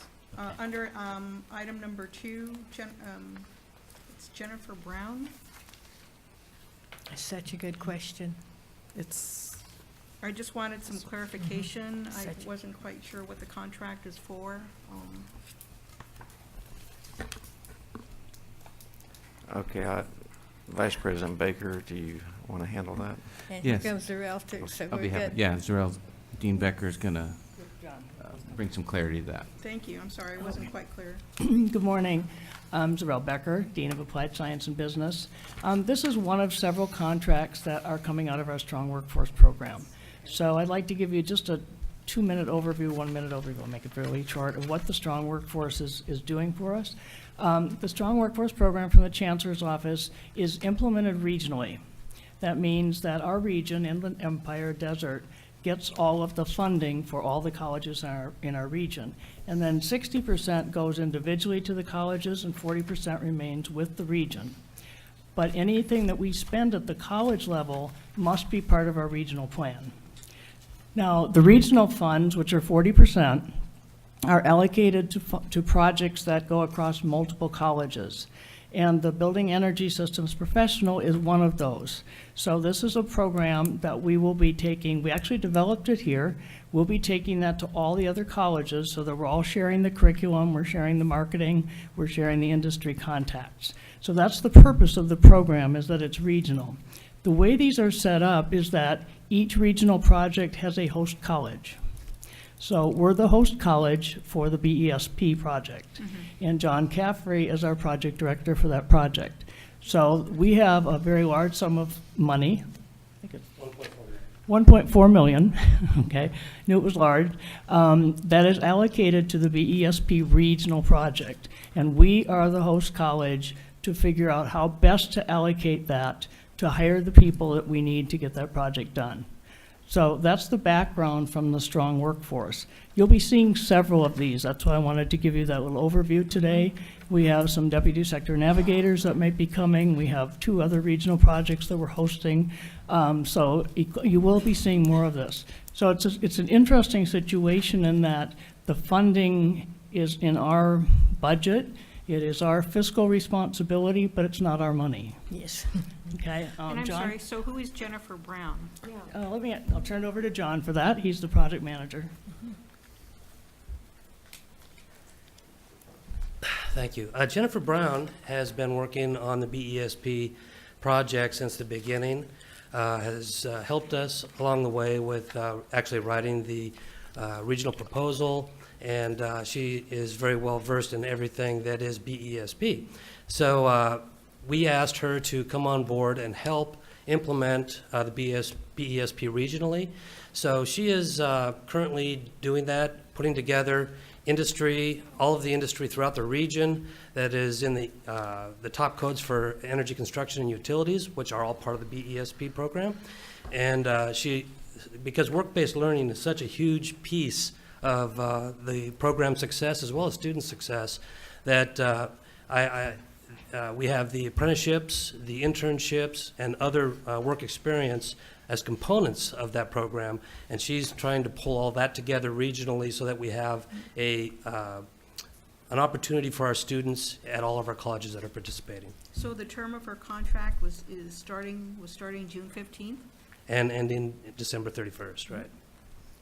As you know, we have 2 energy providers in this valley, and the one at the east end is Imperial Irrigation District. Imperial Irrigation District has a new energy manager. New meaning in the last maybe 3 months. I missed the meeting this month. I gave that contact information. It's in the president's office if that would be useful for you. All contacts are useful, especially when they're energy related. Well, yes. and this gentleman lives in La Quinta, or I think he actually just sold his house in La Quinta, moved away, got rehired, and is moving back. But my point is, he's familiar with the desert, with our desert. He's not from El Centro. Okay, so I think he'd be a good person to work with.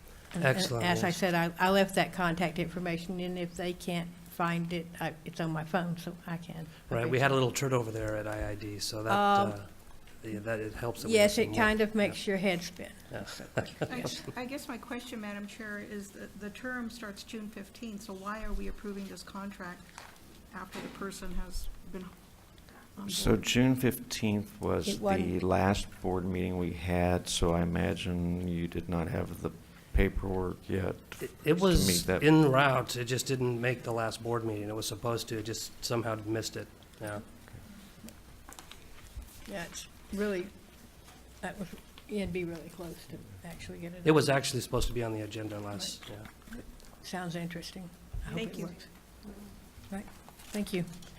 Other questions? Laura? Yes, item number 9, Club Z in-home tutoring services. Oh, yes.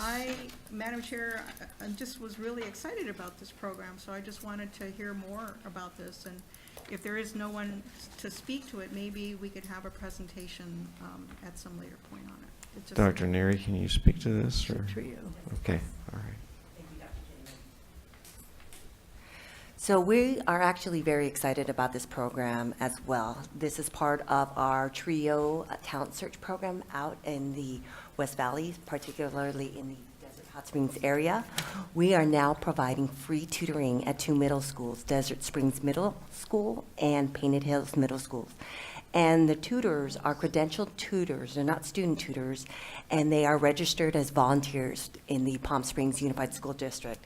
And what we're doing is offering 1 English tutor and 1 math tutor on Wednesdays from 12 to 2 p.m. And this is a critical service because this is an early release day. So parents who are having transportation issues, one of the feedback we got to the director, who's Dr. Pellegrina-Krutz, was that they now have a place to send their students. And part of that service is free tutoring and academic support. Wonderful, great. It's wonderful. And the next item is the same thing, the Mastery Notary Academy through PACE. Pam, I don't know if you could answer that. This looks real exciting, so I mean, it's kind of a dull subject, but it's just. Not when you need a notary, right? Yeah, exactly. Would you like me to answer one at a, I know you had a couple of questions that Yeah. were from PACE, but the overarching answer is that all of these are professional development programs through PACE, providing the attendees some sort of certification or the ability to take a national certification in order to perform the duties of their position.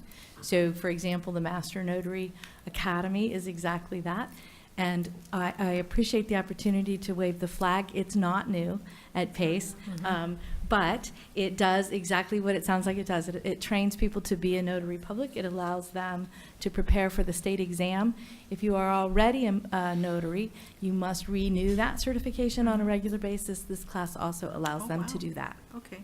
How many students do you usually? We usually, this is one of those that is a partnership with the Notary Academy, and so it may have only a handful of folks, and we do it based on cost per participant, and we offer it usually more than once a year. That's great. And I guess while you're there, the smog renewal training. Yes. Yeah. So the smog renewal training is very similar in that it is a professional certification. So people who have gone to work and are the person responsible for giving you that little sticker you Very need so important little- desperately to do your car registration must be certified, and their certification must be renewed. So that is, the BAR stands for Bureau of Automotive Repair. And that is who license us, if you will, certifies that our certification, our training allows an employee to certify your car that it passes smog. Okay. Pam, I can imagine how our partner gets the list of people for the notaries, because I'm sure they're registered with the state. Can I assume the smog folks are too, so there's a good mailing list? So oftentimes. Think these about are- how to wave our flag more, get more Yeah, people. Fair enough. So we do have actually great working relationships with the automotive industry and a lot of the dealers and the folks who provide these kinds of services. The gentleman who teaches the class, our subject matter expert, is actually an adjunct professor here on campus, which is not an uncommon thing for us to share experts. And so he too is connected to the industry. And the other thing about this is from a marketing perspective, it's always easy to talk to a captive audience. So once you have your certification, you have to get recertified. Yes. So we love those people.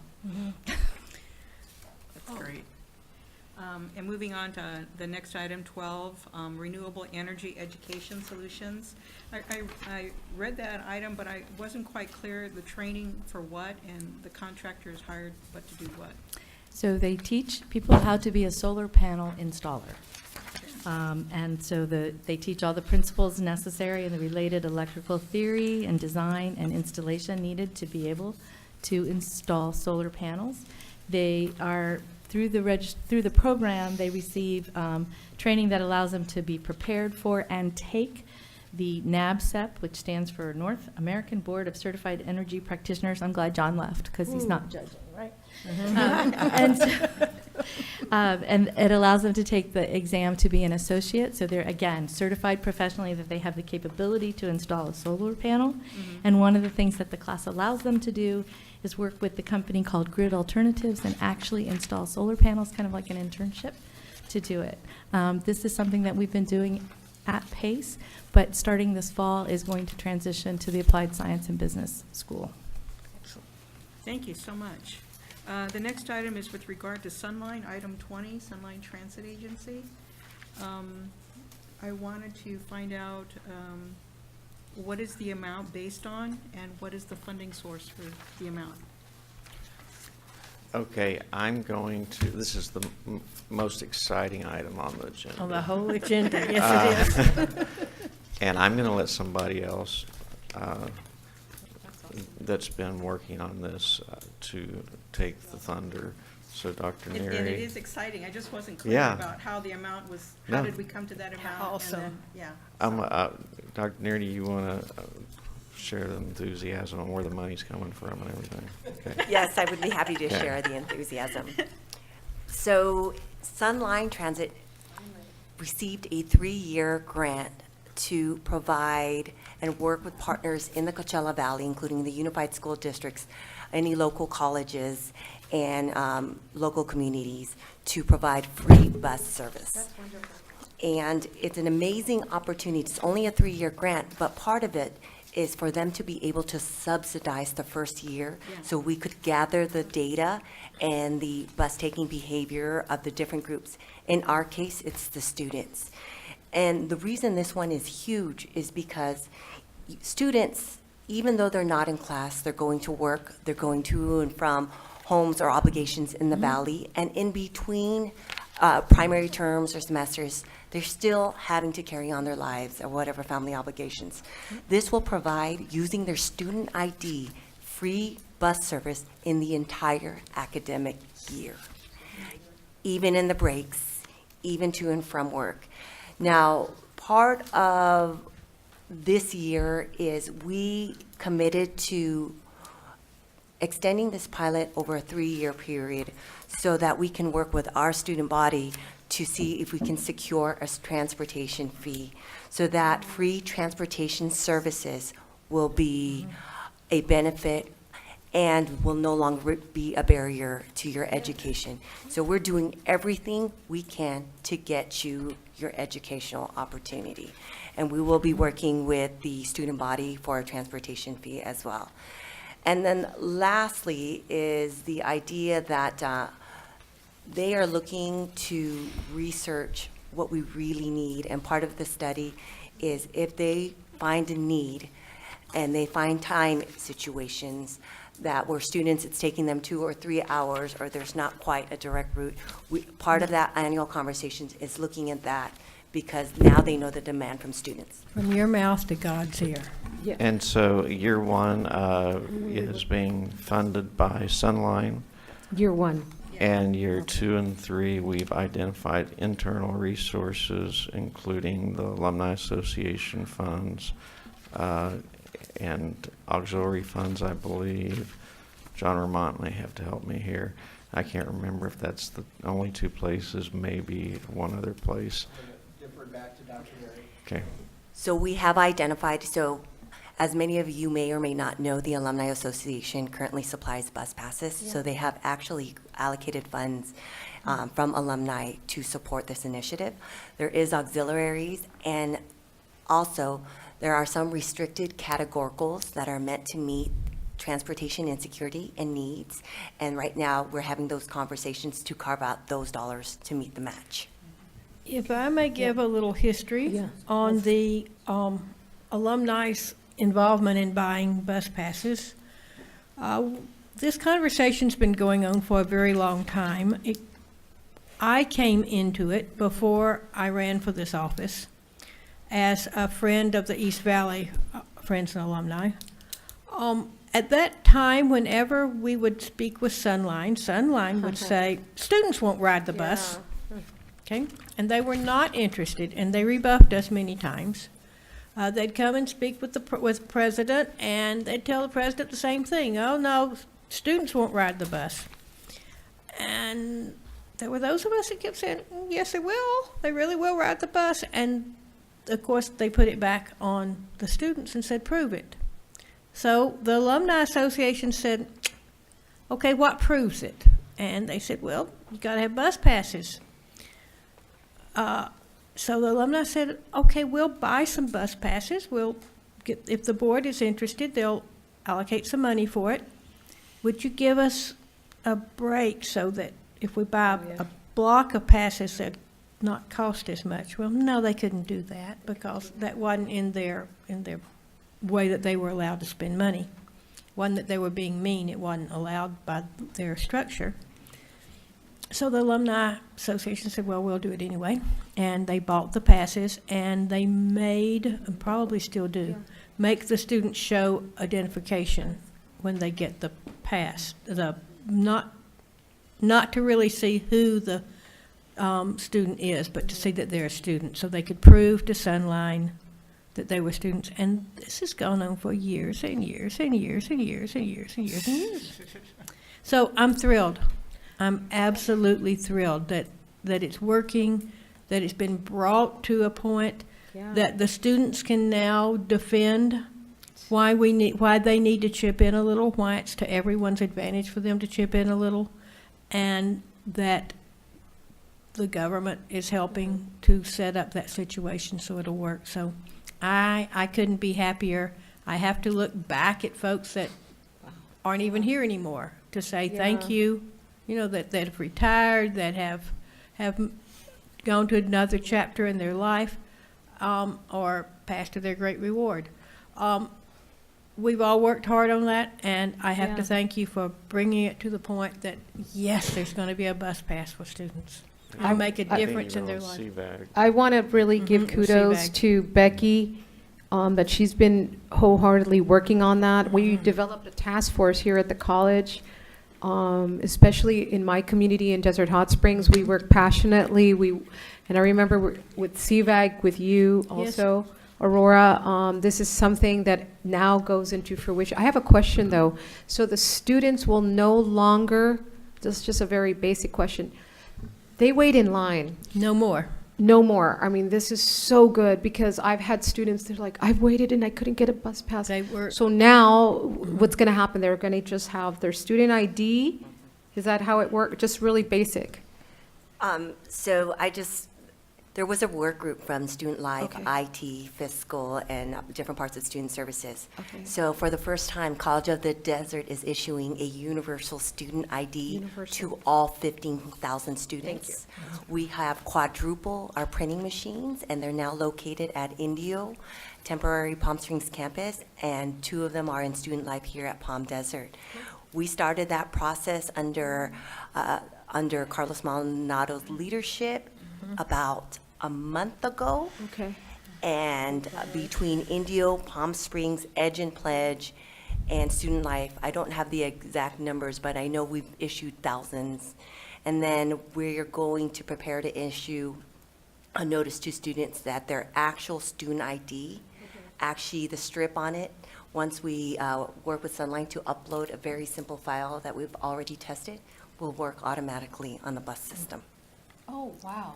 So So again, we have to thank our community, the CVAC. We have to, all the members of the city councils Yes. that have stood with us The and have mayors. advocated for us at Sunline. I mean, we've had a lot of community support. We've had hours of staff work from here on in the college. Or Glenn Miller, remember when we Yes, first, absolutely. we came to a Sunline Board meeting, we really want to thank him on record too, and a lot of the So other. when it's rolled out, I think we need to figure a way that we can reach out and say thank you to lots of people. I don't think we can write each one of them individually, but perhaps we can think of a public way to thank the support, the community support.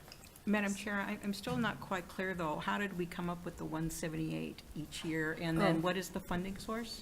This is wonderful. Funding sources. City. So the 178 is the amount of the total grant that was received, is that correct? So I Or- understand the grant is awarded by CVAC, no, Caltrans, thank you. And they are, the way they got to the 178 is they looked at other initiatives with colleges and student-taking behavior, along with how the students took the bus who received the alumni bus passes. Okay, so this is Sunline's formula. Mhm. Got it. Okay, so what's the funding source? So It's a first year grant is their from- grant. Okay. And then second and third year is a match. And the match is from the college alumni board auxiliaries and some resources like WIOA from unrestricted categoricals. Okay. I mean restricted categoricals. Got it. Thank you so much. We should do a big press Thank you. release. Yes, it's very All right, exciting. Madam Chair, if I could move on, because I know we want to get through this. We do. Non-monetary agreements, Cal State San Bernardino, number 2, which is item number 2 under non-monetary agreements. I just want to congratulate staff. This is really good to see this. And I'm hoping that it does also include, or we should take a look at the need to provide mental health services in there. So, but that's really good to see that agreement with Cal State. But if we could also make sure it says social work student and/or MFT students as interns in the health and wellness center. But also if we could take a look at mental health. And then under memorandums of understanding, there is item 1, Riverside County Superintendent of Schools, work training for students enrolled in the Migrant Education Career Education Partner Program. That's great. That's really exciting news as well, and I just wanted a little bit more explanation about that item, so I'm not sure who would be the person. This would be Dr. Neary's Dr. show. Neary. Gee, the Live spotlight's on from, you today. live from Palm Desert. So the Migrant Education Career Academy Partnership Program works with our local youth to place them in work experience, internship, and mentorship programs. We're happy to say that at the Indio campus, we're currently hosting 2 interns. One is from West Shores, and it is a long bus ride, and one from Coachella Valley. And part of it is to get the work experience, educational experience. But right now, Jessica Enders and her team are mentoring both of them. So the experience of building a relationship and mentoring is critical to one of the goals of this program, and we hope to expand. I would be interested in how she gets there, he gets there, because I don't believe there is a bus from Desert Shores. I understand he wakes up at 5 in the morning, and it takes him 2 hours to get there at 7:30 in Does the he morning. actually catch a Sunline bus? That's correct. Yes? Yes. So there is service that far down? Yes. That is wonderful. That's a hurdle that makes our problem a little smaller, even if it does take 2 hours. That we can work on. Yes. That's good. That's good news, actually. It used to stop at, Oasis, so that's really good. Thank you, Madam Chair. That concludes my questions. I understand Trustee Sanchez Fulton has some, but I also wanted to say that these are wonderful stars that are kind of hidden in here that I appreciate having more information about and learning about, and just continuing to show the hard work being done by COD throughout our communities. Thank you. Just one in particular, I wanted to know, item 14, Robin Meltzer. I wanted to know the vetting process that was held for that PACE program, and who is she, and a little bit background on that. And the term will begin 7/20 through 2/28/19. And I'm just wanted to know a little more background on the qualifications and their knowledge, because we have so many other people in the Coachella Valley that just kind of want to know who she is and her background. Ms. Hunter?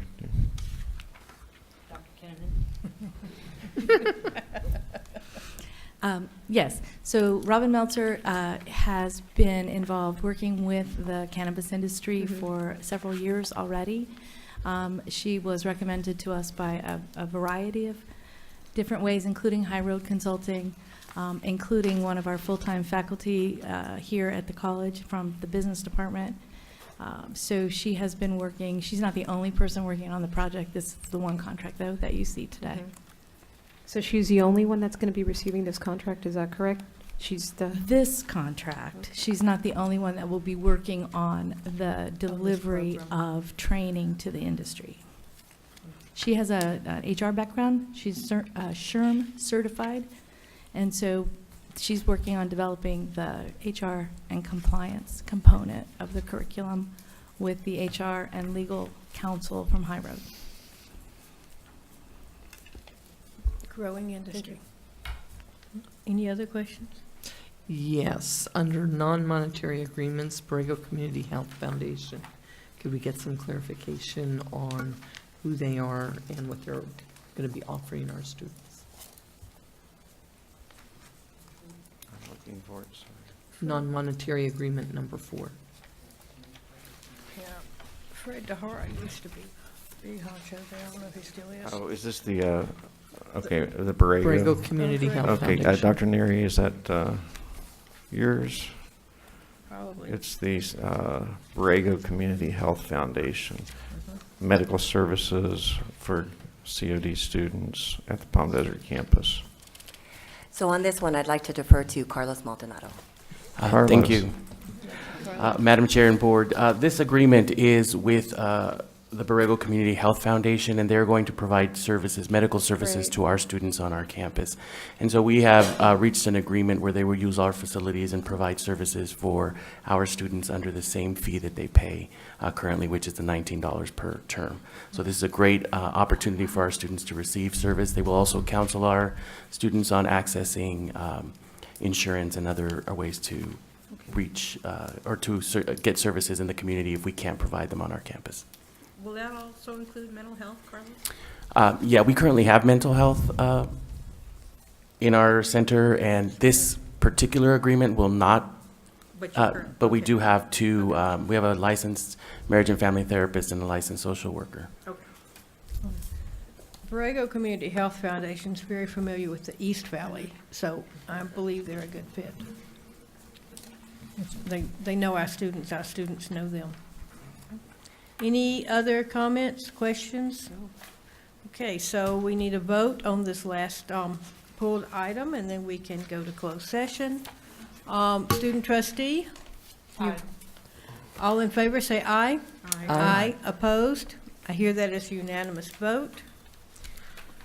So this is a perfect time for us to recess to closed session. If there's no objection from the board, I thank you. We'll reconvene at 1:30.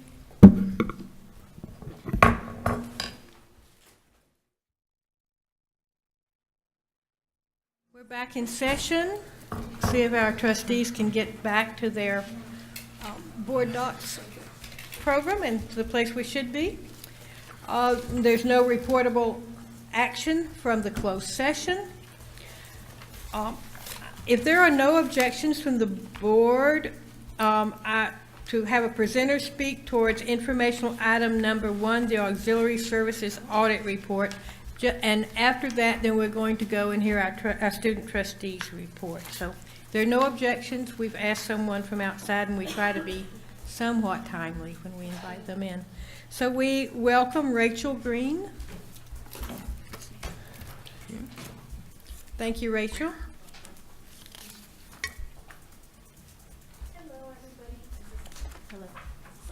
That's on. Are we ready? Oh, there we go. There we Okay. go. Hi, good afternoon, everybody. Thank you for having me. My name is Rachel Green. I'm the audit manager for the external audit of the district, the foundation, as well as the auxiliary services of the district. I've been asked to present the external audit for the year ended June 30th, 2017. So in the spirit of brevity, I will make this very quick. I know it's just after lunch, so I'm sure the last thing you guys want to listen to is an audit report. So hopefully you guys have all had a chance to review the audit report. And if you turn to page 1, this is the part of the audit report that we as the external auditors actually take credit for. This is the independent auditors. Are we missing something? It's on board docs. Yeah. See if you can navigate to it. We also have a hard copy. We're learning a new program Oh, sure. today, so we've all been Bear with laughing us. at us, so bear Oh, with no, us. that's all right. We're trying hard. Yeah, we're trying hard. We just don't know what we're doing. So it's 19A. 19. Auxiliary Services Audit Report. Thank you. Okay. Yes. And then you have to open. Good. Okay, we're with you now. Thank you Perfect, so much. perfect. Okay, so now that we're all on the same page, so Literally page and 1, figuratively. literally and figuratively, so on page 1 of this audit report, it's titled Independent Auditor's Report. And it kind of spells out what our responsibility is, what the purpose of this is. That's actually going to be an attachment, what we have on the projector right now. So that's not the auditor's report. That's a standard communication letter that we send out. However, in the independent auditor's report, we spell out what management's responsibility is. We spell out what our responsibility is. And then if you flip to page 2, we have at the top of the page, it's titled Opinion. And that's where we actually give our opinion on the financial statements. And it reads, in our opinion, the financial statements referred to above present fairly in all material respects. There we go. Yeah, if you scroll, you want to go up to page 2, so scroll back 1 page. Yep, to the top. Oh, okay, perfect. Oh. How do we scroll to the top of the page? I don't think that scrolls, does it? She's having trouble with Mike, She make it hadn't been work. trained. Oh, there we go. Yay, Mike's magic. Perfect, to the rescue. Yes. Thank you. All right, so now that I'm on board with what you guys are doing, so if we scroll to page 2, or turn to page 2, we have the title Opinion. And that reads, in our opinion, the financial statements referred to above present fairly in all material respects the financial position of the auxiliary as of June 30th, 2017. So basically what this is this is a clean opinion. This is the highest level of assurance that we're allowed to provide to you as external auditors. And this is what you guys are aiming for and what you guys are shooting for. So this is basically a thumbs up, an A+. This is what we could give you. So in a nutshell, if you guys would like to go through the audit report, I would be happy to do so, or I would be happy to answer any questions. Do you want to speak on your recommendations? Sure. So what we can do actually is go to a separate communication letter that we issue. Yes, it is page 8. Okay, we're getting there. Again, just forgive us, we're learning. Oh, no, that's okay. Page 8 in On ours our screen. was your the opinion. Right. Okay. Oh, So- I apologize. That's No, okay. It's nothing, we're just, It's like I us. say, we're learning. We're like, So as mentioned, we did have, there should be 2 letters that were provided with the audit report, and that's probably a separate link, and I don't know how to find It's it. actually the It's same scroll way. down. It's the Oh, same it's- link, it's The just first 4 scrolling. pages. Oh. Here? If you go all the way back to the beginning of the document, the letters came first. There you go. Or what- Yeah, but go they back. weren't the opinion. A little bit more. They're in there. The recommendations are there. There we go. Okay. I'm learning the new system too. Okay, so we did have, Page 4. Page 4. this is what we call our, basically where we would document any recommendations or internal control deficiencies that we may have noted. The first one is for the accounting support. And this is really related to the financial aid accounts receivable system.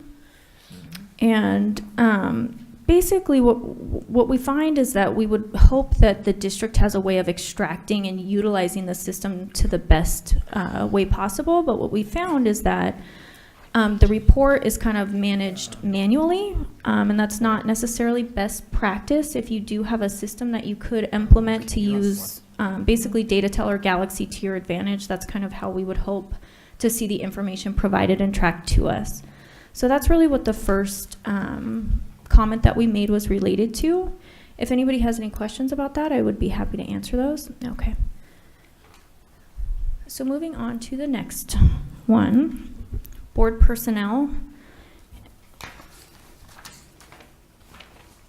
I'm not sure how to get it to where that's. Okay, so I'll leave it there. So there's a requirement of board directors to be compromised of certain individuals, and it looks like there was no person on the board of directors held the position of appointment by superintendent / president. So basically, we're just recommending that you fill that position to be compliant with what the bylaws say. So that's really kind of a procedural personnel type recommendation that we found, just to make sure that you guys are compliant with what your guys' own bylaws are saying. And if there's any questions about that, I would be happy to answer those. Dr. Kennan, would you clarify that? What is that? So at one point we had in the on the auxiliary board, we had the Vice President of Administrative Services, Director of Fiscal Services, and myself, and there was to be an appointment, if I recall, John. Yeah. We appointed the Vice President of Human Resources, Employee Relations. However, I think what we actually did when we appointed that person is we probably created that title as a person to be on the bylaws, which in doing that still left the need for another appointment to be made to the auxiliary board. So what they're saying, what I'm interpreting here is I need to appoint somebody else to that board, to the auxiliary board. Okay. So we need to have 5 people on it. Yes. Okay. Were there any other questions related to the observations? In addition to this letter, we also have, let me see if it's before or, there we go. So the very first page is our standard communication that we issue to governance that basically kind of details out the qualitative aspects of what we did, any estimates that the auxiliary may have on their financial statements, any difficulties that we encountered in performing the audit. We're happy to report that we did not have any. Corrected and uncorrected misstatements. So this is also a really important area, and as well as something that's positive to note about the auxiliary, that we had no uncorrected misstatements or any misstatements that were material to the financial statements that we would have had to correct as a result of our audit procedures. I guess if I scroll, yeah, there we go. And then moving on to page 2, disagreements with management. Happy to report that we did not have any of those, so John was very cooperative this audit. Other audits, maybe not so much. Maybe not so much, but. No, so everybody's always been super helpful for us. Management's representation, so we do send out a separate letter that basically spells out the things that management takes responsibility for over the financial statements. We're just kind of detailing out that. Consultation with other independent accountants, other audit findings or issues, as well as any other items that we felt we needed to note as a part of our procedures over the auxiliary. So really this is standard communication, so this is also one that's very positive to note. And if there's any other questions, I would be happy to answer those. What is the 20,000 permanently restricted funds? I would have to defer that probably to John, but do you have the detail of that? Is that professional development? No. Or? It's on the first page. Oh, it has to do with the Inland Valley Trust. And I don't remember. Do you remember what that money was for? It's been sitting there a long time, I know that. Just the title bothers me a bit, permanently restricted funds. I would hate to speculate, to be honest with you. I'm sure that we can find the answer. But what it sounds like to me maybe happened is that a donor may have, for the student scholarship and loan fund, because you'll see on page 12, or let me see I if believe I've heard that explanation, that those are funds that were donated. were and- donated under the conditions that they would always go for either a particular kind of scholarship or for scholarships, and could never be moved from there to running cost or something. Exactly, so. And they can't find the students to give the scholarships to or something. Probably. Yeah. When something is held as what we would call, quote, permanently restricted, that means that somebody requested at some point, whoever basically added the restriction onto those funds, they said those funds need to remain in perpetuity forever, basically. Right. And they put a restriction on it. This is just kind of theoretical. They put the restriction on it that you can only use the interest earnings. That's exactly what I to believe I've heard. Yeah, to fund the scholarship. So if I had to speculate on what that was, that would be what I would guess, but I'm sure we can find the detail or the history of I think it. that's what I've been told, yeah. Yeah. So in a Yeah, sense, that's on page 9. It does allude to that on the note. page 9. Yeah. So in fact, it's really an endowment. Exactly. And so that could be something that Yeah. normally Which is you a would see it word, at a yeah. foundation level. Then, so it's held in the accounts, but not invested as an endowment. I don't think I'm the best person to speak to that without looking at the detail, but I can definitely follow up and look at that. Wouldn't we want that invested in an endowment fund then? Yeah, we'll have to look at what the restrictions actually are, and we'll get back to you on that. Okay. We'll get it clarified. 'Cause it could And it may securities. be invested, and it shows here this way. Yeah, it says securities. It's still our money. Might just be invested in it, but it shows here because it's still our money on the spreadsheet. So it's something that you can Yeah, explain to and us for your later. information, we do have excess cash that are in investments for here, so they're getting a return on it. Do we have any other questions? I think one other thing, if we could point out too, is that if you look at our, the balance, it's very healthy. We added $260,000 in net assets, so, the auxiliary's healthy. They've been supporting the college, and it's going along. That is correct. If you look at the statement of activities, which is on the audit report, page 4, you'll see in that totals column to the far right, you have a change in net assets of $260,000, and that's the $260,000 that John is referring to. That was basically excess revenues over expenses. So that is something positive to note. Okay. Any other questions? Thank you so much. You're welcome. Thank you for having me. Thank you.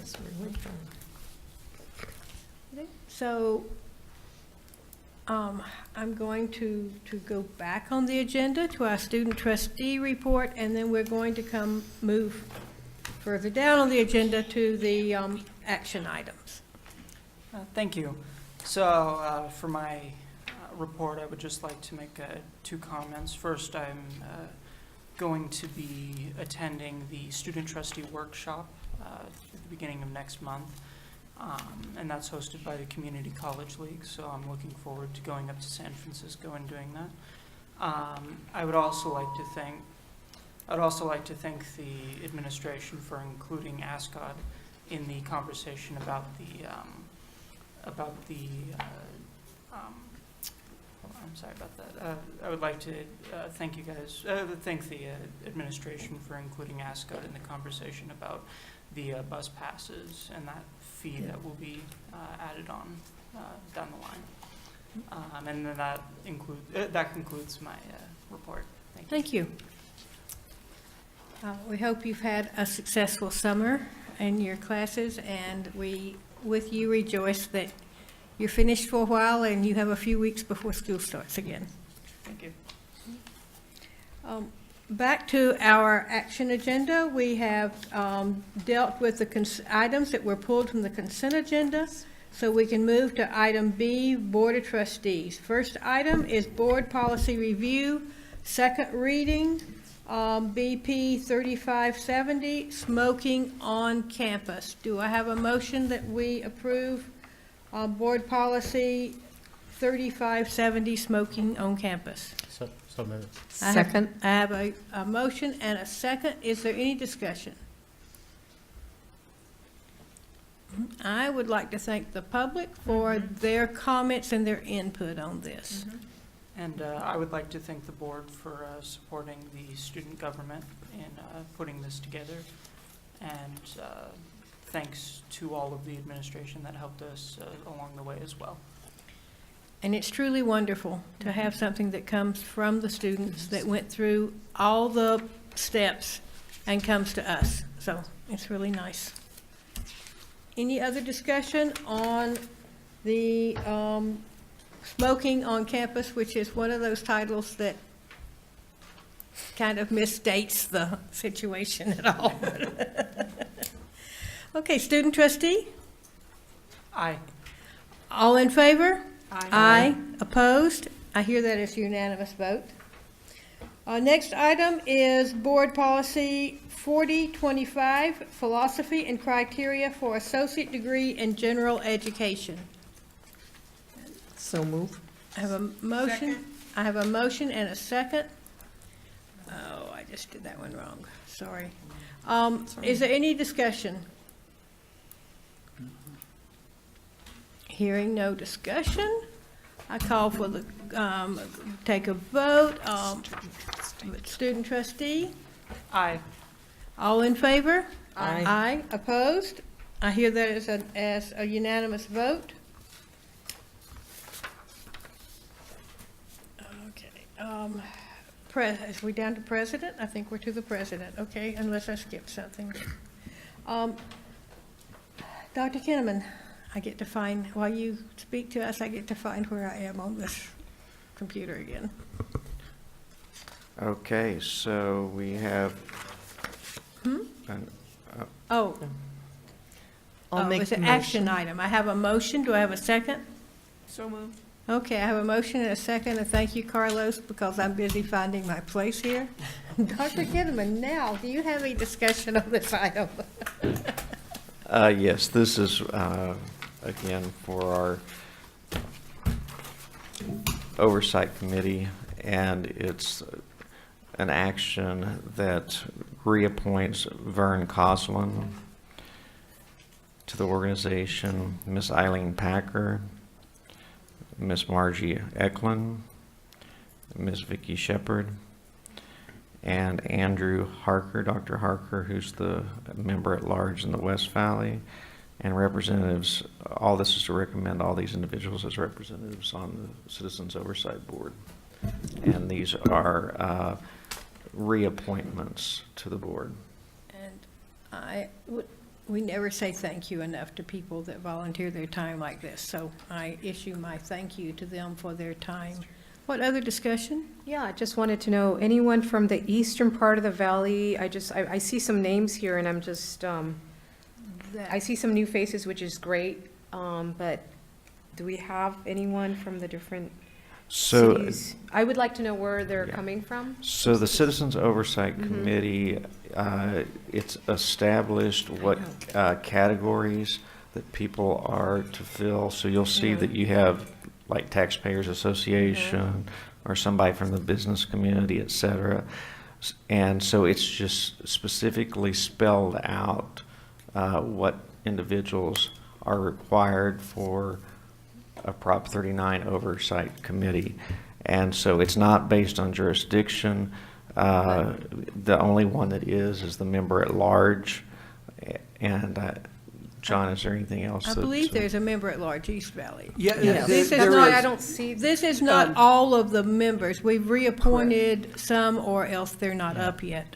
These are just the ones whose terms expire. Whose terms expire. Oh, right. okay. Right. So we don't have the full list of. No, we don't reappoint them all. We only reappoint them as their terms expire. Actually, I think if, I'm glad that I should have let John speak first. The second paragraph, the second sentence, It does list all of the areas, and it includes a member at large in the East Valley, but clearly it's not. It's none of these are It's not a who is it? reappointment. It's not a reappointment. Steve. Yeah, Baynard? I'm terrible with names. Baynard, I think. I'll think Steve it'll come. Baynard? Yeah, I Okay. believe that's what his name is. I have to think that's I close just- Yeah, and I anyway. do believe he's our longest standing current member. And he, well, I believe we've reappointed Baynard? Baynard, there we go, at, somewhat recently. There's been another list that came before us, and They're done on all And we did, years, I think. did we do a vetting process, et cetera, I just always want to see that this is open and transparent, and then we have people from different diverse backgrounds on these positions. I'm just making sure by age range, by everything. I just want to be on record on that. Thank you. I wouldn't say it's by age, it would be by Or those by classifications that are. Classifications, but just to Yeah. see more of just that would be good. And what we could do is we'll provide the board with a list of all the membership instead of just the ones being reappointed so that you're aware, because I think Trustee Broughton makes a good point. Anytime we have an opportunity to express our appreciation to them is great, and so we'll make sure we have that list of names. right, but the East Valley person, the student, there were several on that list that we reappointed, and not that long ago, although I'm sure our student representative changes more often. No, I just want to see that. So, is there any other discussion? We have a motion and a second, and we've had discussion. So, for the vote, student trustee? Aye. All in favor, aye? Aye. Aye. Opposed? I hear that as unanimous vote. Next item is Human Resources Tentative Agreement. Somebody's going to have to help me here. Yeah, go ahead and read it off. Okay. Do I have a motion to approve the tentative agreement between the Desert Community College District and the California Schools Employees Association and its Chapter 407 as presented? So move. Okay, I have a motion. Do I have a second? Second? Having a motion and a second, is there any discussion? It's always nice to have a tentative agreement. Yes. Any other discussion? Hearing none. Student trustee Ramon? Aye. All in favor? Aye. Aye. Opposed? I hear that as unanimous vote. Initial reopener, proposal, public hearing, and acknowledgement of reopener proposal from the College of the Desert Adjunct Association to the Desert Community College District. At this time, we conduct a public hearing for the first time on the computer.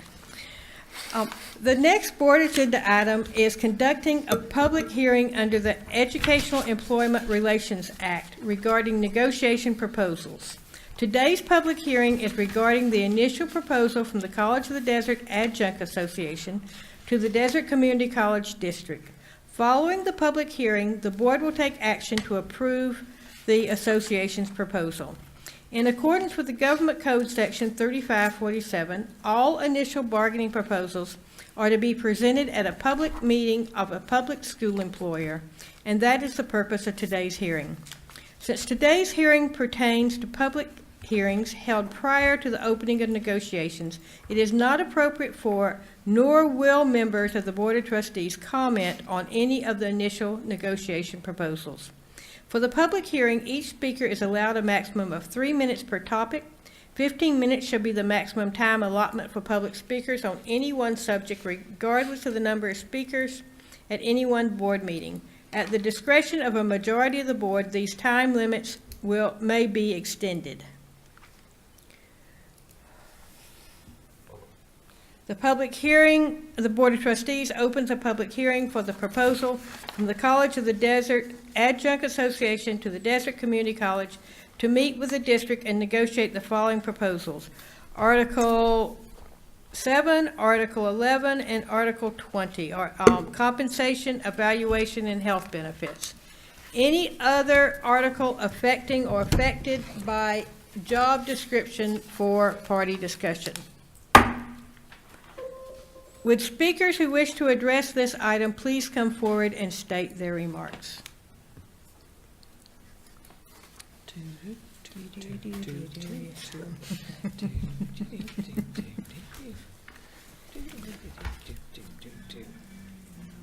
Thank you, that's much better than my singing. He doesn't like your singing. I don't like it either. Here we go. He could have queued that one up.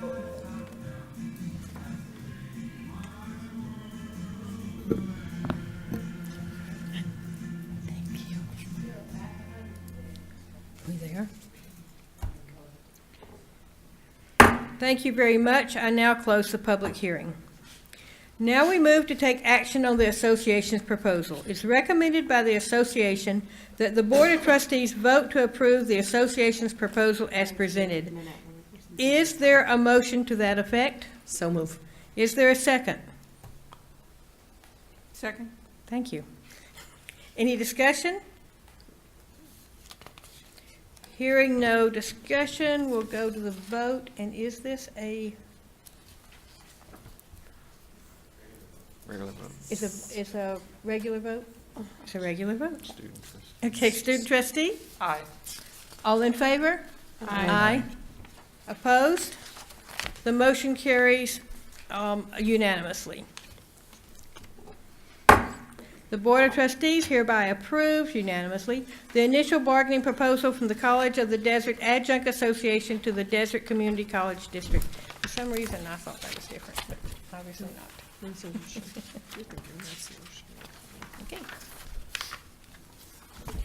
Item E, Administrative Services, Budget Revisions. Do I have a motion to approve the budget revisions as presented? So move. Do I have a second? Second? Having a motion and a second, is there any discussion?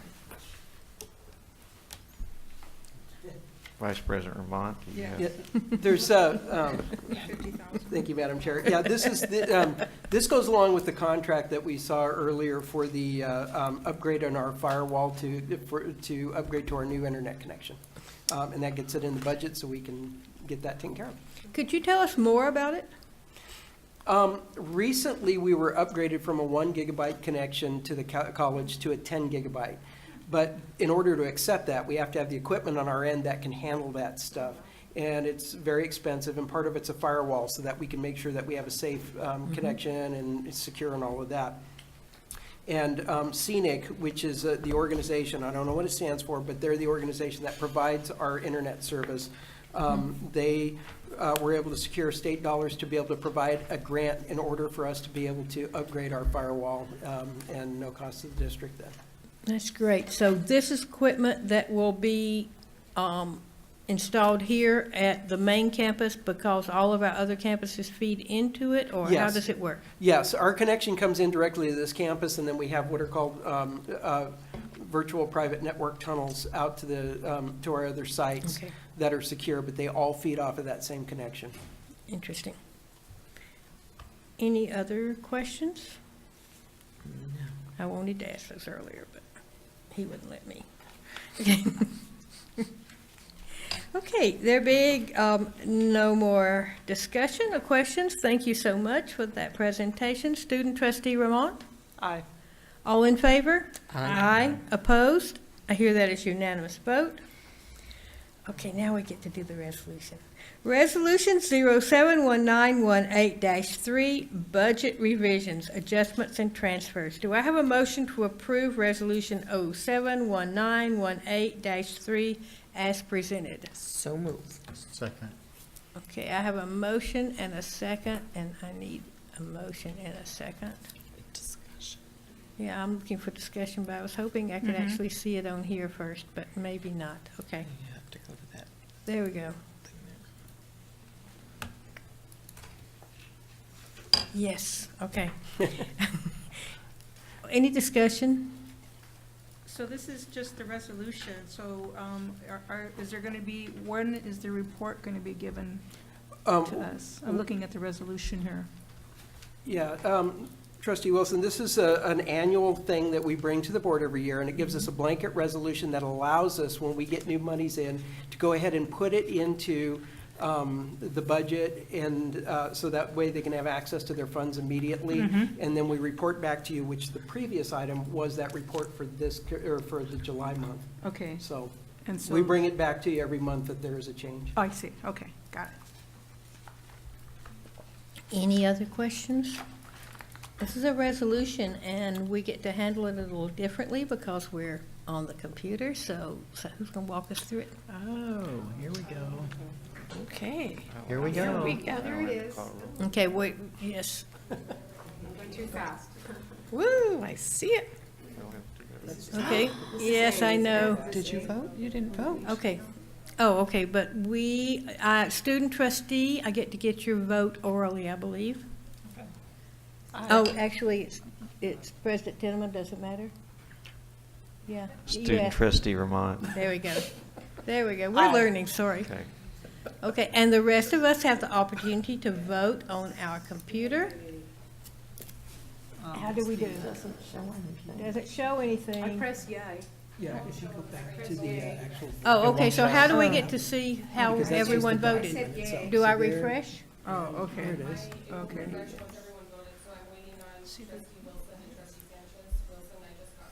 Okay. Yes, please, just bear with us, we're learning. I just said Log out. no, but I voted.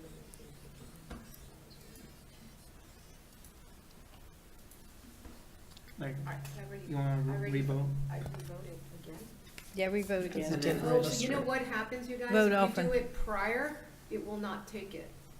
So Interesting. you have to do it at the point of, because I already said yes. Okay, the point of the meeting where we are Right. to vote, So interesting. that's interesting, and we need Mhm. to note that. So does anything come Because up I already so we know pressed without comments? that prior. Yeah. He's counting our votes, we have a lot of us. It's counting. How can So you tell? does it display them? It just, You should display it here. But yeah, we need to show. We're hoping. You have to do it at the time, because I already pressed yes.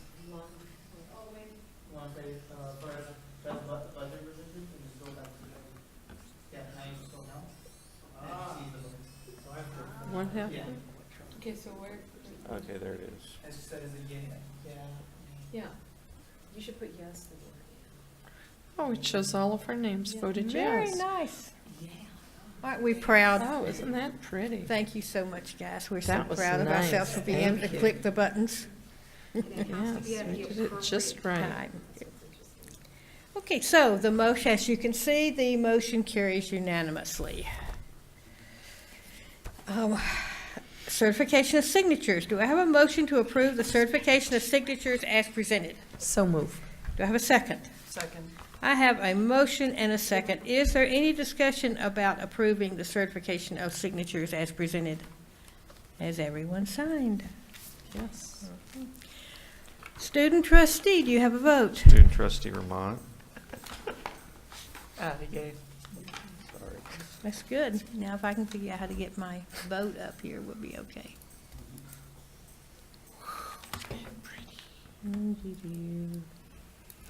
Oh, do I have to go back here again? Yes, we have to do this again. Motion and voting, is that where we go? I'm doing it for resolutions. Oh, okay, so we don't have to worry about this one. Okay. Okay. All Okay. in favor? All in favor? Aye. We Opposed? still have to say that verbally. It would be nice just to press. Oh, yes. she'll get us there. She thought it was too much. It's a resolution. Okay, so the next one. Madam Chair, this is a roll call vote. Okay, is this the same Oh, it one as is. up above? Okay, that's why, Certificate of signatures. that's why I thought we would have it. Yay. Yeah, It's a just roll call. press a Okay. button, so then it's a roll call. You can see everybody's roll call. This one should be. Okay, it's a roll call vote for Dr. Kinnaman to conduct. See, we'll get this eventually. Are we going to do it electronically, or are we going to do it the other way? Good.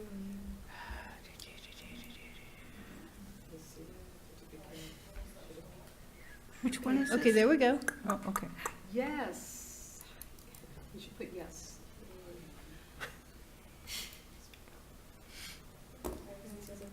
Okay. We got, Student trustee Ramon? Aye. okay.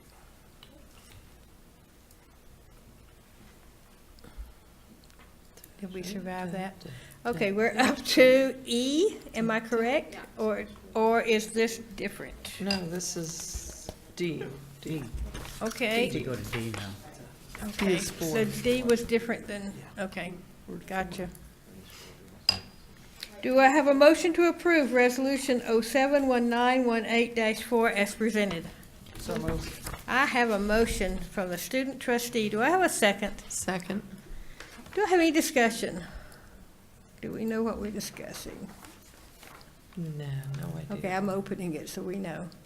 Resolution 071918-4 is authorized signatures. It is resolved that effective July the 19th, 2018, the Board of Trustees of the Desert Community College District authorizes the individuals listed below to sign contractual and financial transactions for the Board of Trustees and to sign orders drawing on funds of the district with the Riverside County Superintendent of Schools. And there's a listing of those persons which are allowed to sign. Is there any discussion? Or any? No. It's just so they could just draw funds? Yep. If we voted for it, yes. Any funds? Isn't there a minimum or maximum? They can just draw funds? No, they can just draw funds that we've authorized. Do you want to, Anything we you want to authorize. explain some of the guidelines and the, Yeah, you know? Thank you. Basically, all this is these are the people who are allowed to sign checks and things like that. We still are required to go through the normal controls that we have of requisitioning things, bringing them forward for authorization, ultimately bringing to you to approve purchase orders and contracts and all of that thing. So it doesn't authorize us to just blanket to do anything, but these are the people who are the legal signatories on those documents. If So- we vote yes to pay the light bill, that doesn't pay the light bill. Someone has to sign for it. And not just anyone can sign for it. It has to be the whichever person or persons that are on this list that are authorized to pay the light bill. There'll be others that are authorized to sign payroll checks. There'll be others that have other responsibilities. But basically, they are things that the board has approved and are budgeted, or it's been explained why they're not budgeted or why they weren't budgeted appropriately. Am I correct? Right on. And then if something goes awry, It's guess whose fault it is, it's, ours. it's something that either the, either the auditor's gonna be here before you saying something, Correct. or, we'll be discussing it in closed session. Right, but ultimately, that's why the auditor is involved, an independent auditor.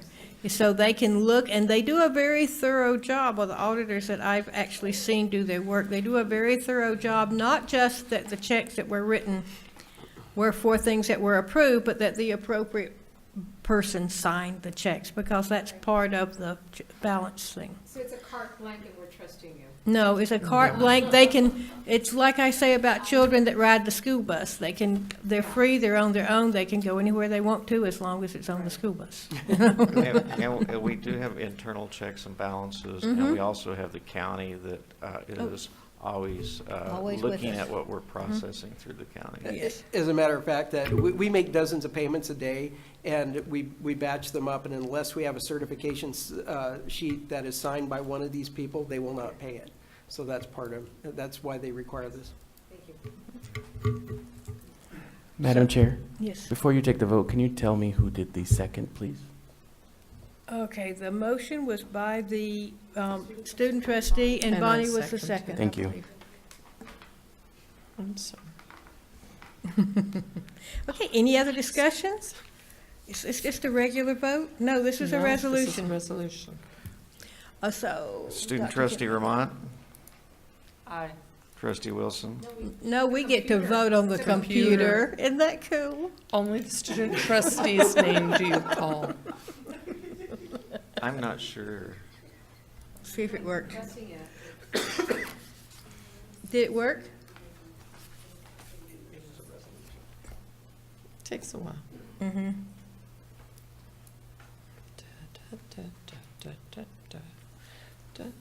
We're getting there.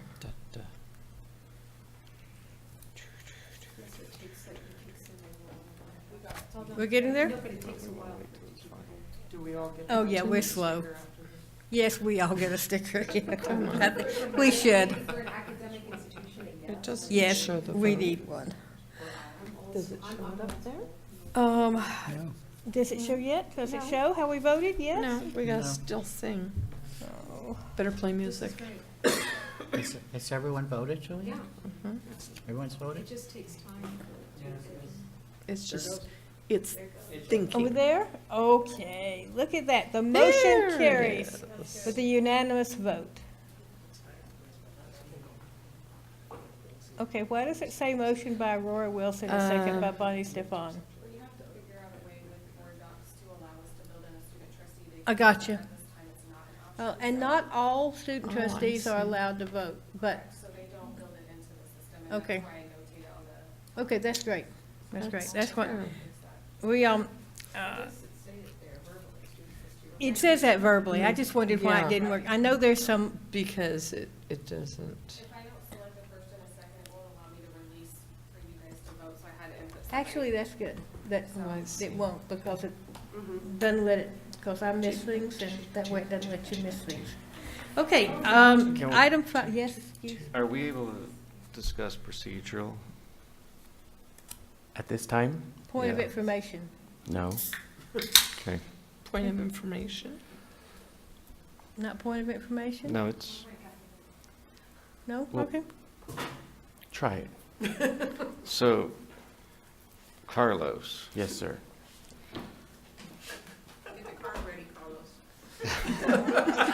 Thank you. if it takes longer to vote and it come up on the screen than it does to do a roll call vote, I'd be interested in what the board preferred. Should I do that someplace else? Yes, Yes. Thank you. the board. Next item on the agenda is item 5, 2020 through 2024 5-year construction plan. Do I have a motion to approve the 2020-2024 5-year construction plan as presented? So moved. Second. Oh, having a motion and a second. Is there any discussion? Okay. It says 5-year construction plan, Mm-hmm. first year funding. And I'm looking at this. Yeah, if I may, Yeah. Please. this is an annual submission that we have to submit to the Chancellor's office, and it reflects everything that we're at as of last October, so it's very old looking. So you won't see the new Palm Springs property on there and things like that. But it is a way for us to update our plans and our inventories with the State Chancellor's office. That's it. Okay. I found it very interesting because it shows all the places in the valley where we offer learning opportunities. And Well, it's where really we an do- amazing number of places and opportunities for students to interact with College of the Desert. So I was very interested in seeing that part. Any other discussion on the 2020-2024 5-year construction plan as presented? Hearing none. Student trustee Ramont? Aye. All in favor? Aye. Opposed? I hear that as a unanimous vote. Oh goody, another resolution. Aha, we'll get better on this one. Yippee. We're learning. We're just slow. Resolution 071918-1, to authorize the designated personnel to sign California Department of Education agreement CCTR 8169 for the fiscal year 2018-2019. Do I have a motion to approve this resolution? So moved. Second. A motion and a second. Is there any discussion? Which resolution, I'm sorry, This is 18-1? -1. This is 071918-1 is a resolution adopted in order to certify the approval of the governing board to enter into this transaction with the California Department of Education for the purpose of providing child care and development services, and to authorize the designated personnel to sign contract documents for the fiscal year 2018-2019. And the persons that we are authorizing to sign are John Ramont, Interim VP of Administrative Services, and Jeff Baker, Interim VP of Student Learning. And it's a resolution that we've seen before on other years. It needed to be updated with the appropriate names and titles. And it's a resolution for this fiscal year alone, it says. Yes. Okay. Yes. And even if it weren't, we would still have to update it. We've updated it sometimes in the middle of the year when names changed, because the state's pretty picky about having the right people sign. They don't have a sense of humor.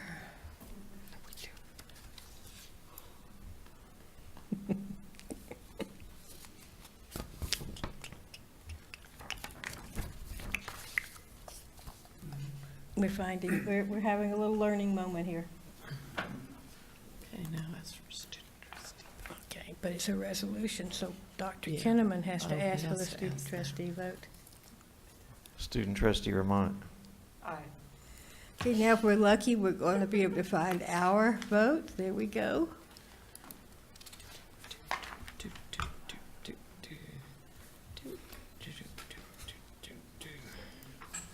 As soon as we get voted, then we got information items.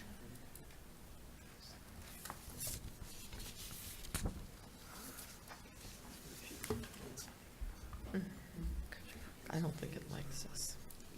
It's what it is and takes time. Mm-hmm. That's what's going on. It's just time. Look at that. Look at that. Wow. There it is. Isn't that pretty? Look, and, yeah, no. Okay, We should have known. good job, Julia, good job. Information agenda, and the motion passes unanimously, yes. Yes, I didn't we say have that, one I more. just read it off the We have screen. one more resolution. No. Really? Yeah. One more. I thought we just did that one. Nope, we did the Thank other you one. so much, because I would have just plowed on through. Nope, gotta do this one too. Okay, yes, we do. Resolution 071918-2, authorize the designated personnel to sign California Department of Education Agreement, CSPP 8373. You can see why I confused that with the last one. For fiscal year 2018-2019. Do I have a motion that we approve this resolution? Do I have a second? Second. I have a motion and a second. This resolution is adopted in order to certify the approval of the governing board to enter into this transaction with the California Department of Education for the purpose of providing child care and development services, and to authorize the designated personnel to sign the contract documents for fiscal year 2018-2019. And much to my surprise, the two people that are listed as being authorized to sign is John Ramont, Interim Vice President of Administrative Services, and Jeff Baker, Interim Vice President of Student Learning. Is there any other discussion other than my rather tired input? No. I believe this is a roll call vote. Student trustee Ramont. Aye.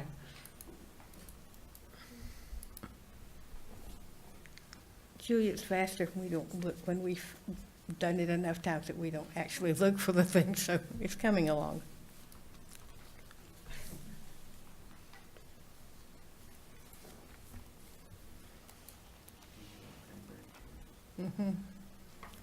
A quart. Vitamin C shortage. Oh, the vote There it is is, posted. motion and voting. And the motion carries unanimously. I have a question. Could we just say resolutions from now on, but by legally, we have to state it as well? I'm just curious. It's just a point of information. Where? I don't understand. Like, can you, I noticed that everything's gonna be automated. We still have to verbally. Yes, I think it's the chair always has to read introduce the resolution at least by title. Correct. And then you Title have to and call number. the vote, that's it. That's it. Right. And the paragraph that I've read as I went along was just to separate what the resolution was about, because the title was rather brief. Information agenda, number 11, administrative services. The first item is the administrative procedural review for AP 3570, smoking on campus, a definite misnomer. AP 4025, philosophy and criteria for associate degree in general education. And AP 4107, distance learning. The first two are the procedures for policies that we approved today. And they're informational only. Study session we had earlier, but we are now ready for suggestions for future agenda items. Where I need a pen. Student trustee, do you have any suggestions for future agenda items? Not at this time. Thank you. Trustee Wilson? I'm too exhausted to. Me too. Sanchez Fulton? Yes, I'm gonna go, I'd just like to receive an update on the homeless and what the wraparound services, just kind of always getting an update on all of our food pantry and I always love to hear what we're doing here in the community. Thank you. Okay, I'll ask at the end. Thank you. My vice president here is keeping me on track. Fred, any, Not today. not today. Bonnie? I wrote down a number of things, but I don't know where I stuffed them. Well, while you're searching for them, Yeah. my script that I was reading and the script I should have been reading, kind of maybe just, I didn't mention in the information items, the Desert Community College District GO bonds election of 2016 series 2018 cost of issuance. That is part of our informational items, and they're in our packet. I simply didn't read this part, sorry. Any luck on the future agenda items? I'm looking, because I wrote down a number of things that people suggested, but I guess I can send that to you later. Okay, yes, that's very true. If our brains are melted down and we would obviously like to add suggestions for future agenda items, they can always be sent to. Oh, to here they June. are. Yes, I'm here sorry. we go. I feel time enough. Gosh, I wrote it down with future agenda items on this. Somebody requested Master Notary Academy information, like a study session on that. Club Z to have a presentation on that. And also cannabis, a presentation on what we offer with regard to that. So basically what you're asking for is a more in-depth discussion of those PACE programs that were presented. Yes, a presentation, so to speak. Presentation. I knew we were going there, but I was trying to not. Okay. Anything might help at this point. So what did we decide on this one? No samples. Okay, is there any need for a continuation of closed session? Okay. If not, as we adjourn today, I would like to honor a person that truly loved the College of the Desert. We've not, our relationship was very, very special. It's with deep sadness that the College of the Desert mourns the passing of the College of the Desert supporter, Ivo Kernerick, which I didn't do justice to his name. The Palm Desert resident died June the 25th. He was 92. We are so grateful for Mr. Kuderneck's generosity, passion, and vision that made the college's Mary Reagan Observatory a reality that will teach and inspire students for many years to come. From a very early age, he marveled at the night sky, the planets and stars that hovered in it. It wasn't until much later in life, after a very successful career as a chemical engineer, that he was able to focus his attention on his passion for astronomy. In 2014, he installed a 17-inch telescope in his backyard, allowing him to expand his universe and capture the magnificent images of planets, nebulae, galaxies, and stars. Unfortunately, Mr. Carnarak started losing his eyesight shortly after installing the telescope. He decided not only to donate that telescope to College of the Desert, but he also envisioned something larger that would inspire current and future generations of students. So he also donated a 1 meter, that is a 40-inch telescope, FLI camera, software, and computer, and paid for the creation of the Mary Reagan Observatory at College of the Desert's Mecca Thermal Campus, a total donation that valued $850,000. He said in December that, quote, "It's very important for me to see this project come together. It's gratifying to know it's going to be useful for students." He visited our Mecca Thermal Campus multiple times to witness the installation of the observatory dome and telescope. He hoped the observatory would spawn astrophysicists and inspire others who are simply fascinated with the same night sky that drew his lifelong interest in astronomy. Let's watch a brief video about Mr. Carnarak and the Mary Reagan Observatory.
Very nice.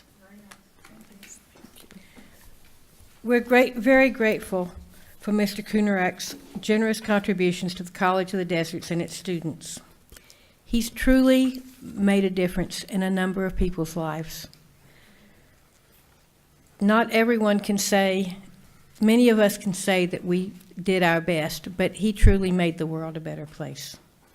Our thoughts are with his family and his friends at this time.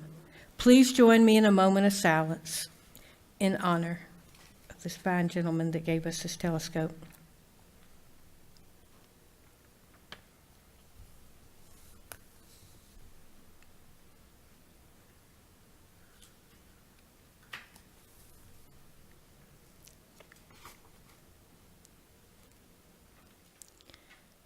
So with the joyful life that Mr. Carnarak shared with us, seeing no more business on our agenda, are there any objections to adjourning this meeting? Hearing no objections, we are adjourned at 2:55.